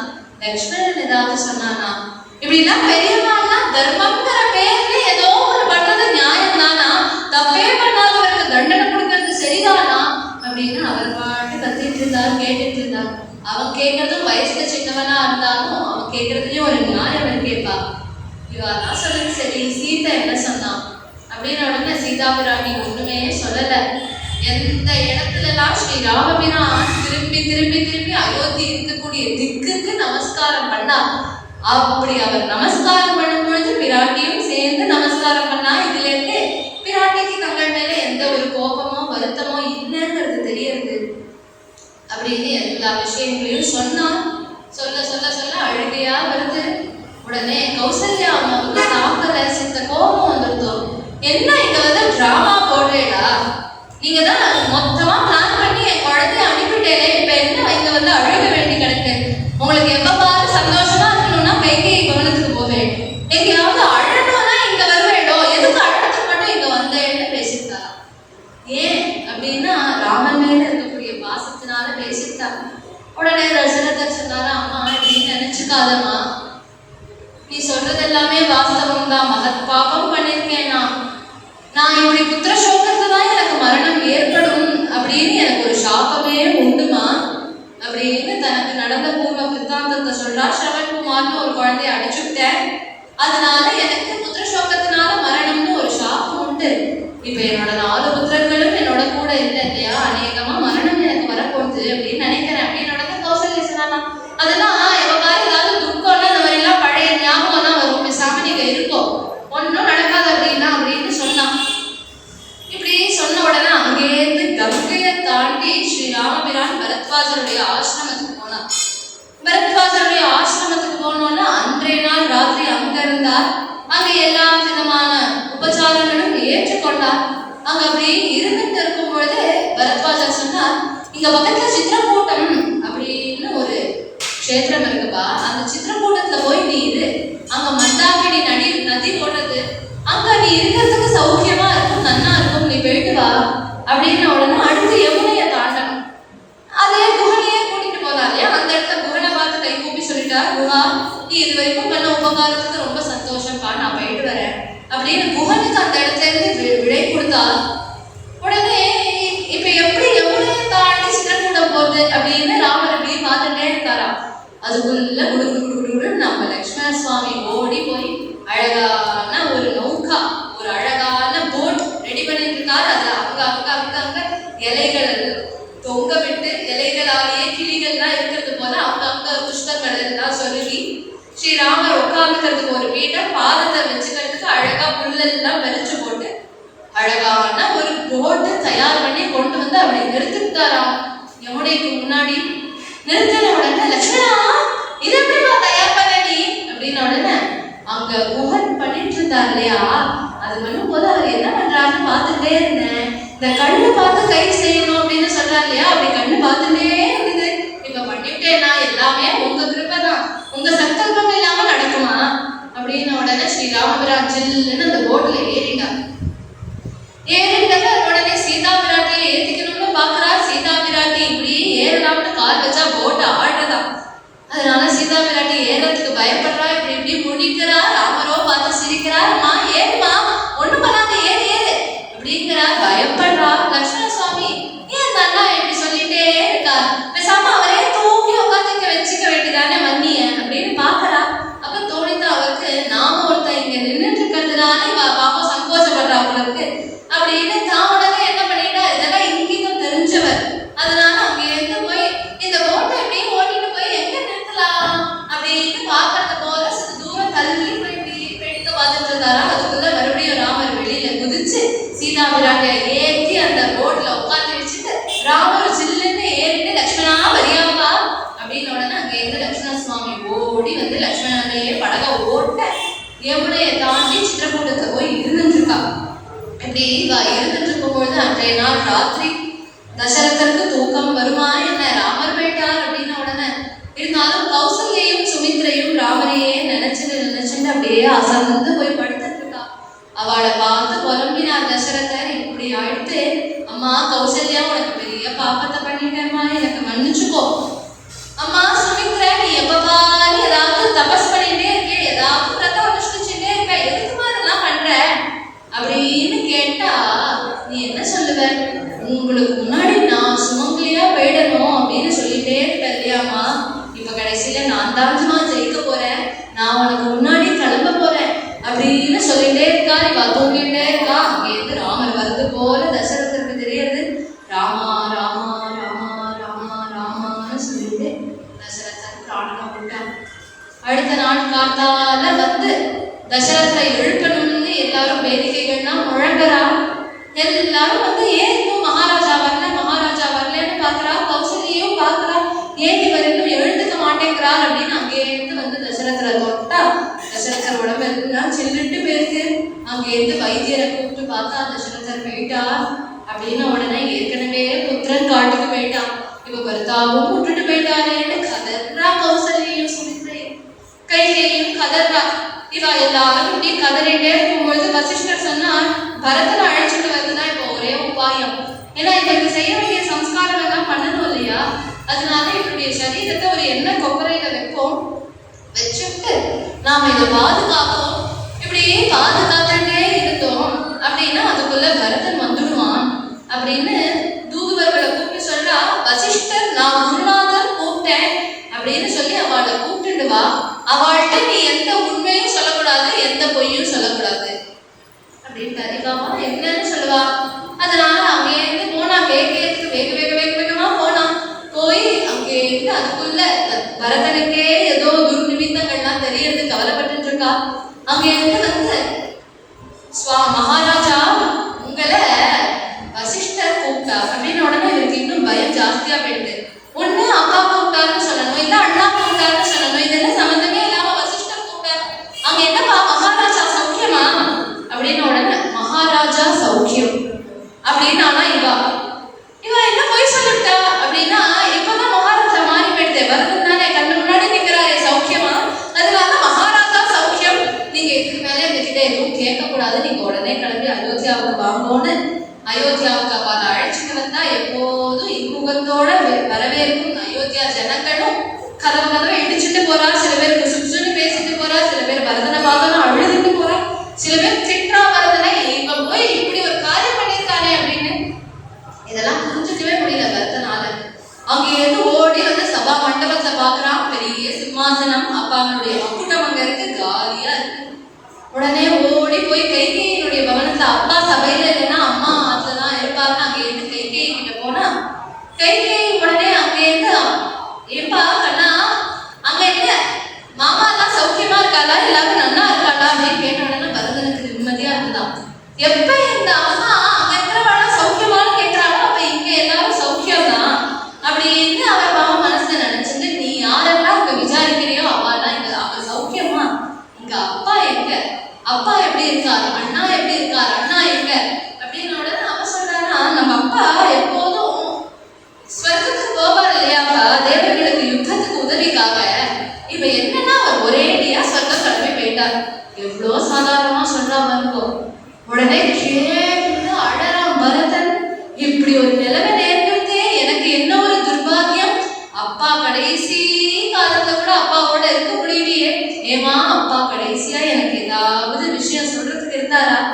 அவர் கடைசியா பரதனுக்கு என்ன சொல்றதுக்கு இருந்தார் அப்படின்னா, ஒரு கால் ராமன் காட்டுக்கு போனது பரதனுக்கு சம்பந்தமா இருந்துட்டு அவனும் ராஜ்யத்துல ராஜாவா இருந்தானா அவனுக்கு எனக்கு பிண்டம் போடுற தகுதி கூட கிடையாது அப்படின்னு தசரதன். அதை எப்படி இவ சொல்லுவா? அவ உடனே சொன்னானா, இதோ ராமா ராமா ராமான்னு போயிட்டாருப்பா. ராமா ராமான்னு போயிட்டாரா? அவ அண்ணாவும் இல்லையா கூட? இல்லப்பா அண்ணாவும் இல்ல. ஏமா அண்ணா என்ன பண்ணார்? காட்டுக்கு போயிட்டாருப்பா அவங்க அண்ணா. ஏமா அப்பாவுக்கு முடியாதப்பா அண்ணா என்ன காட்டுக்கு என்ன வேட்டையாட போனாரா? இல்ல காட்டுக்கு வேட்டையாட போலப்பா, சத்தியத்தை காப்பாத்துறதுக்காக போயிருக்கா அப்படின்னு. உடனே என்னமா என்ன சொல்ற அப்படின்னு உடனே இவ சொல்றா, இது போல 2 வரம் வாங்கிட்டேன், எல்லாம் நடந்ததெல்லாம் சொன்ன உடனே கோபம் வந்தது. கத்தினா, நீ எல்லாம் ஒரு அம்மாவா? நான் உங்ககிட்ட கேட்டேன்னா எனக்கு ராஜ்யம் வேணும்னு, நீயா இஷ்டத்துக்கு ஏதோ பண்ணி இதோ பத்தியா அயோத்தியா ஜனங்கள்லாம் என் மேல இருக்கிற நம்பிக்கை போயிட்டு அப்பா பிராணனையே விட்டுட்டா, இப்படி குலத்தையே நாசம் பண்ணி நீ என்னத்த சௌக்கியமா இருக்கிற போற அப்படின்னு கத்தினா, இனி இந்த பரதன் மூஞ்சியில முழிக்க மாட்டேன் அப்படின்னு அங்கேருந்து ஓடி கௌசல்யா அம்மாட்ட வரணும்னு வரான். கௌசல்யா அம்மா அங்கேருந்து வராட்டம். வந்த கௌசல்யா அவளுக்கு மனசுல இருக்கக்கூடிய கேதம், ஏன்பா உங்க அம்மா லட்டு மாதிரி உனக்கு ராஜ்யம் வாங்கி வச்சுருக்காளே, அதை எந்த தடையும் இல்லாம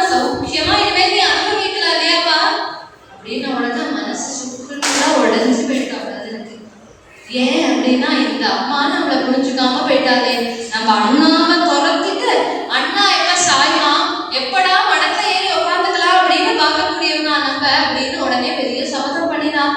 ஒரு பசுமாடு, தூங்குற பசுமாடை எட்டி உதச்சா என்ன பாபம் வருமோ அந்த பாபம் எனக்கு வரட்டும். ஒரு பிராமணால கொலை பண்ணா என்ன பாபம் எனக்கு வருமோ அந்த பாபம் எனக்கு வந்து சேரட்டும். ஸ்திரீகளை கொலை பண்ணா அவளுக்கு என்ன பாபம் வருமோ அந்த பாபம் எனக்கு வரட்டும். லோகத்துல எல்லா விதமான தப்பையும் ஒரே ஆளே பண்ணா அவளுக்கு என்னென்ன தண்டனை நரகத்தை கிடைக்குமோ அந்த தண்டனை எல்லாம் எனக்கு கிடைக்கணும்னு அப்படி ஒரு சர்க்கம் பூரா சபதம் பண்றா.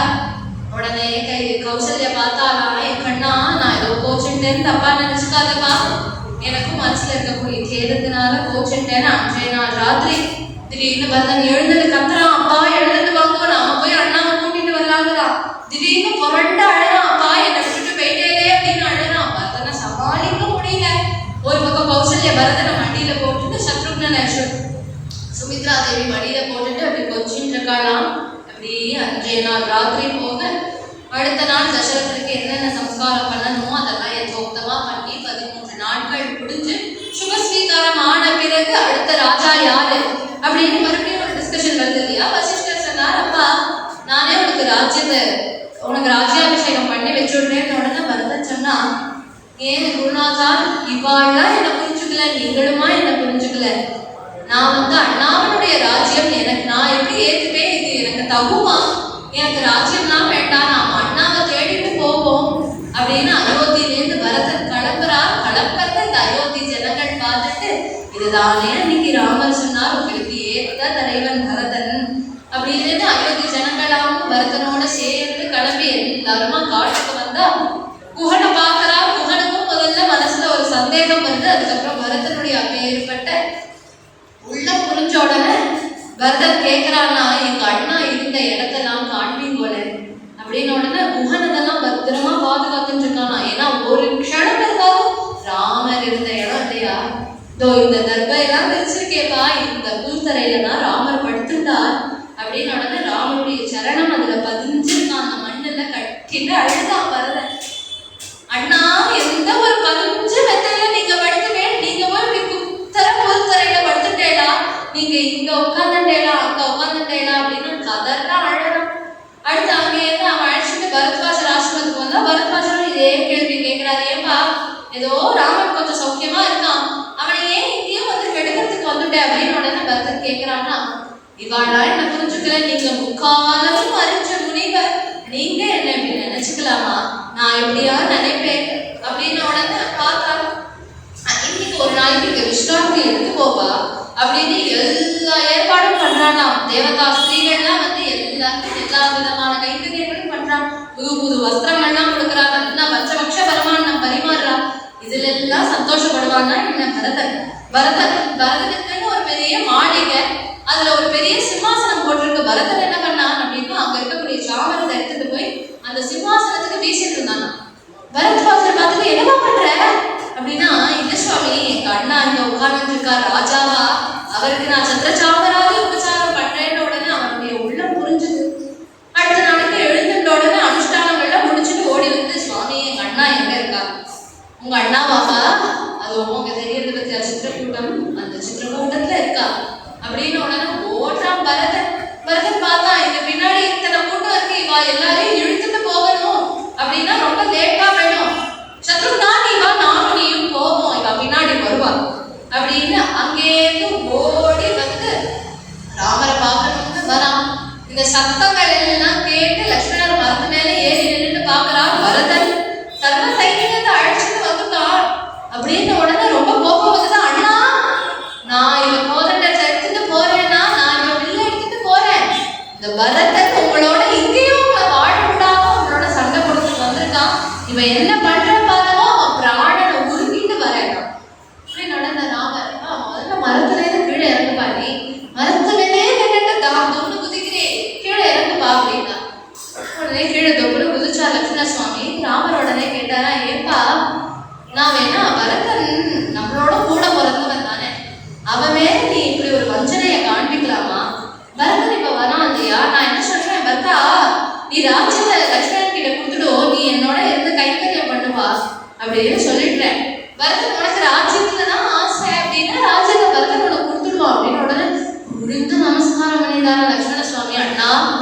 ராஜ்யத்து மேல ஆசைப்படுவேனா, உங்களுக்கு ஒருத்தர் ஒரு ஏதாவது கெடுதல் செய்யறா அப்படின்னா அதை என்னால தாங்கிக்க முடியாதண்ணா அப்படின்னு உடனே அவர் சொன்னார், எனக்கு யாரும் எந்த துரோகமும் பண்ணலப்பா நீ அப்படின்னா மனசுல முதல்ல எடுத்துக்காத, பரதன் முதல்ல வரட்டும் அப்படின்னு உடனே அங்கேருந்து கதறிட்டு வரானா. யாவன்ன ராமம் ரக்ஷ்யாமி லக்ஷ்மணம் வா மகாபலம் வைதேகீம் வா மகாபாகாம் நமே சாந்த் பவிஷ்யதி. இப்படி பல ஸ்லோகங்கள் கதறிட்டு வரா. நமே சாந்தர் பவிஷ்யதி, எனக்கு எங்க அண்ணாவை பார்க்குற வரைக்கும், சீதாமணியை பார்க்குற வரைக்கும், லக்ஷ்மணனை பார்க்குற வரைக்கும் என் மனசுல சாந்தியே கிடையாது, ராமருடைய அப்பேற்பட்ட முகத்தை பார்க்குற வரைக்கும் எனக்கு சாந்தி கிடையாதுன்னு கதறிட்டு வரான் பரதன். அப்படி வந்த பரதன் ஓடி வந்து உருண்டடிச்சு ராமருடைய சரண சமீபத்துல விழுந்து இப்படி தலையை தூக்கி பார்க்கறானா. அப்படிங்கிற பரதன் அண்ணாவை பார்த்தார், ராஜாவை பார்த்தார், சக்கரவர்த்தி திருமகனை பார்த்தார், ராமரை பார்த்தார். இது எதுவுமே சொல்லல வால்மீகி பகவான். என்ன சொன்னார் அப்படின்னா, ததர்ஷ பரதோ குரும், குருநாதனா உட்கார்ந்து இருக்கக்கூடிய ராமரை பார்த்தார். பார்த்த உடனே ராமர் தூக்கி உட்காந்து வச்சு மடியில உட்காந்து வச்சுட்டு கொஞ்சராராம் பரதன், அப்பா பரதா ஏன் இப்படி ஓடி வந்துட்ட, அப்பா சௌக்கியமா அம்மா சௌக்கியமா எல்லாரும் நல்லா இருக்காளா, நீ நல்லபடியா ராஜ்யத்தை பார்த்துக்கணும், ஒரு ராஜா எப்படி இருக்கணும் அப்படிங்கிற ஹிதோபதேசங்களை பண்றார் ராமர். அப்பா சௌக்கியமா, அப்பா எங்கப்பா, அப்பா விட்டுன்னு நீ ஏன் இப்படி வந்த அப்படின்னு உடனே அப்பா சொல்றாராம், துவாம் சம்ஸ்மரன்னே அஸ்தமிதா பிதாதே. உங்களையே நினைச்சிட்டு நம்ம அப்பா அஸ்தமிச்சுட்டார் அண்ணா அப்படின்னு உடனே ராமர் கேட்டு அழுதார். அங்கேருந்து ஓடி போய் சீதை கிட்ட சொல்றார், சீதை பாத்தியாமா உனக்கு மாமனார் போயிட்டார், லக்ஷ்மணா பாத்தியா அப்பா இல்லாத குழந்தைலாம் ஆயிட்டாங்க, நம்ம எல்லாரும் உங்களுக்காவது பரவாயில்ல, அப்பா ஸ்தானத்துல அண்ணான்னு நான் ஒருத்தர் இருக்கேன், எனக்கு யாருக்கா இருக்கா அப்படின்னு கதறா ராமர். அப்படி கதறிண்டே இருக்கும்பொழுது அவங்க போய் அப்பாவுக்கு என்னென்ன சம்ஸ்காரம் பண்ணணுமோ அதெல்லாம் பண்ணி, பிண்டம் அப்படிங்கிறது நாம என்ன சாப்பிடுறோமோ அதை நம்மளுடைய பித்துக்களுக்கு கொடுக்கணும். அதனால தான் சாப்பிடக்கூடிய பழம் கிழங்குகளையே பிண்டம் பிண்டமா முடிச்சு வச்சிருக்கார் ராமர். அங்கே இருந்து கௌசல்ய சுமித்ரா கைகேயி வராளா ராமரை பார்க்கறதுக்கு. அவ இந்த பிண்டத்தெல்லாம் பார்க்கறா கௌசல்யா, அழுத வருதா, எப்பேற்பட்ட ராஜா தசரதன், அவருக்கு இப்படி ஒரு பிண்ட பிரதானமா கொடுக்கணும் அப்படின்னு அழகா வந்து ராமரை பார்த்து கதறா, ராமரை கட்டிட்டு கதறா. அப்படி ராமரோட எல்லாரும் பேசிட்டு இருக்கும் பொழுது பரதாழ்வார் பேச ஆரம்பிக்கிறார். இது போல, அண்ணா சுவாமின் ஸ்ரீகுரு சாம்ராஜ்யம், நீங்க தான் ராஜ்யத்தை ஏற்றுக்கணும். ராமர் ரொம்ப ஸ்திரமா இருக்கார், திருடபிரதகான்னு இதுக்கு பார்த்தோம் இல்லையா, தன் முடிவிலேருந்து மாறக்கூடியவர் கிடையாது. இல்லப்பா சத்தியம்ங்கிறது சத்தியம் தான், அப்பா போயிட்டா அப்படிங்கிறதுனால அப்பாவோட சத்தியத்தையும் அவரோட சேர்த்து அனுப்பிட முடியாது, அதனால அப்படி எல்லாம் பண்ண முடியாதுப்பா, நீ 14 வருஷம் ராஜ்யத்தை ஆளணும் அப்படிங்கிறது அப்பாவோட ஆணை, அதை நீ காப்பாற்றணும் அப்படின்னு உடனே ஜாபாலிங்கிற விஷயம் எழுந்துட்டாரா. அவர் எழுதுல என்னப்பா அப்பாரு சத்தியம் சத்தியம் சத்தியம்னு, அப்பாவே போயிட்டார் இல்லையா, எல்லா ஆற்றுலயும் எப்போதும் சொத்துக்காக அடிச்சுட்டு அண்ணாவும் தம்பியும் நடுத்தருல நிற்பா. ஆனா உங்க ஆத்த மட்டும் எல்லாமே ரொம்ப டிஃபரெண்ட்பா, நீங்க 2 பேரும் சேர்ந்து இருக்கு, நீங்க 2 பேரும் எனக்கு சொத்து வேண்டாம் எனக்கு சொத்து வேண்டாம்னு சொத்து நடுசந்தியில நிக்கிறது பத்தியா, ஏப்பா ராமா நீ வந்தா என்ன அப்படின்னு உடனே ராமர் சொன்னாரா, அது எப்படி முடியும், அப்பா சொன்னா சொன்னதுதான் அப்படின்னு உடனே வசிஷ்டரோடவே எழுந்து சொன்னார், அப்பா ஜாபாலிக்கு எல்லாமே தெரியும், இருந்தாலும் அவர் உண்மையில இருக்கக்கூடிய பிரியத்தினால சொன்னார்ப்பா அப்படின்னு உடனே ராமர் மாறட்டா இல்ல. பரதன் உடனே உட்காந்துட்டா, நான் இந்த இடத்துலயே அண்ணா ஆகாரம் இல்லாம தூக்கம் இல்லாம உட்காந்துட்டு இருக்க போறேன், அண்ணா நீங்க வந்தாதான் நான் எழுதுப்பேன் அப்படின்னு உடனே பரதா எழுதுரு அப்படின்னாராம். ஒரு கர்ஜனை, அதுக்கு எழுந்துட்டவன் பரதன், என்ன தொடு அப்படின்னா தொட்டார். நான் சொல்றத கேளு, அப்பா சொல்லியிருக்காரு இல்லையா, போ அயோத்தியாவுக்கு போ அப்படின்னு உடனே எதுக்கு எழுந்துட்டு தொட சொன்னார் அப்படின்னா, இப்படி எல்லாம் நீ உட்காந்துட்டு பிராயோபவேஷம் இருக்கக்கூடாதுப்பா, எழுந்துரு, அப்ப இப்ப உட்கார்ந்தையே அதுக்கு பிராயஷ்சித்தம் என்னன்னா, நானே பகவான் என்ன தொடு, அதுவே பெரிய பிராயஷ்சித்தம் அப்படின்னாராம். அப்படி ராமர் சொன்ன உடனே பரதன் கேட்டான், எனக்கு என்ன கத்தி அப்புறம் இப்படியே நான் இருந்துட்டே இருக்கிறதா, எனக்கு ஏதாவது நீங்க அனுகிரகம் பண்ணணும், உங்க பாதுகையை கொடுப்போம் அப்படின்னு பாதுகையே ஹேம பூஷிதே அப்படின்னு சொல்றாங்க.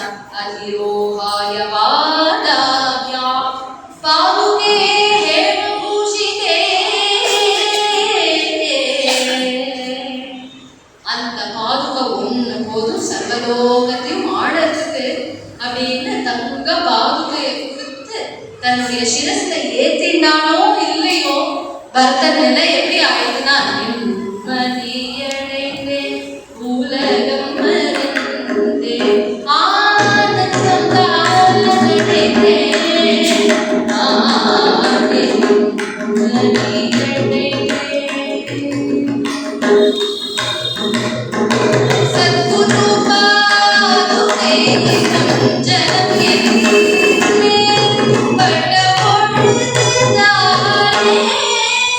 நானே நிம்மதியடைந்தே உலகம் மறந்தே ஆனந்தம் காலடைந்தே நானே நிம்மதியடைந்தே. அப்படி அந்த பாதுகையை அங்கேயிருந்து எடுத்துட்டு வந்து அயோத்தியாவுக்குள்ள தானும் இனிமேல் பிரவேசிக்க மாட்டேன் அப்படின்னு சபதம் பண்ணினார். பக்கத்திலே நந்தி கிராமம்ங்கிற கிராமத்துல போய் அந்த பாதுகையை பிரதிஷ்டை பண்ணி அந்த பாதுகைக்கு யதோக்தமா பூஜைகள் எல்லாம் பண்ணி தானும் ஒரு ரிஷியை போல மரபுரி தரிச்சுட்டு ஜடாபாரம் போட்டுக்கொண்டு பழக்கிழங்குகளையே சாப்பிட்டு பாதுகா ஆராதனை பண்ணிட்டு தனக்கு ஏதாவது சந்தேகம்னா பாதுகையை போய் கேட்பார். அன்றைய நாள் ராத்திரி ராமரே சொப்னத்துல வந்து அதுக்கு பதில் சொல்லுவார். அப்படின்னா அப்படி பாதுகா ஆராதனை அப்படிங்கிறத முதல்ல ஆரம்பிச்சது பரதன் தான். பரதன்லேருந்து ஆரம்பிச்சு இன்றைய தினம் அவாவா குருமார்களுடைய பாதுகையை பூஜை பண்றோம் இல்லையா, குரு ஒருத்தருக்கு தான் பாதுகா ஆராதனை உண்டு.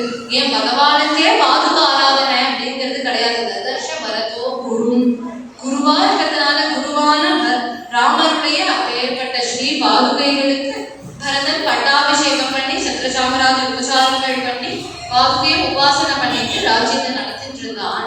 அப்படிங்கிறது பர்யந்தம் இன்றைய தினம் பூர்த்தி பண்ணிட்டு நாம ராமாயணத்துல இருக்கக்கூடிய அயோத்தியா காண்டத்தினுடைய அந்த ஒரு பகுதியை பார்த்துட்டு இன்றைய தின சத்சங்கத்தை பூர்த்தி பண்ணிக்கலாம். அகணித குணகண பூஷிதரா ராதா சந்திர சமானதா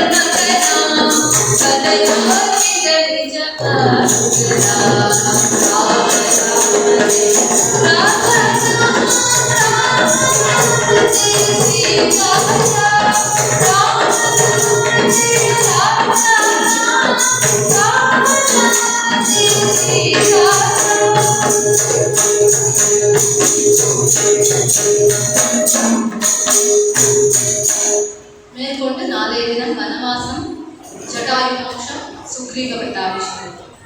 ஜானகி காந்த ஸ்மரணம். ஜெய் ஜெய் ராம ராம.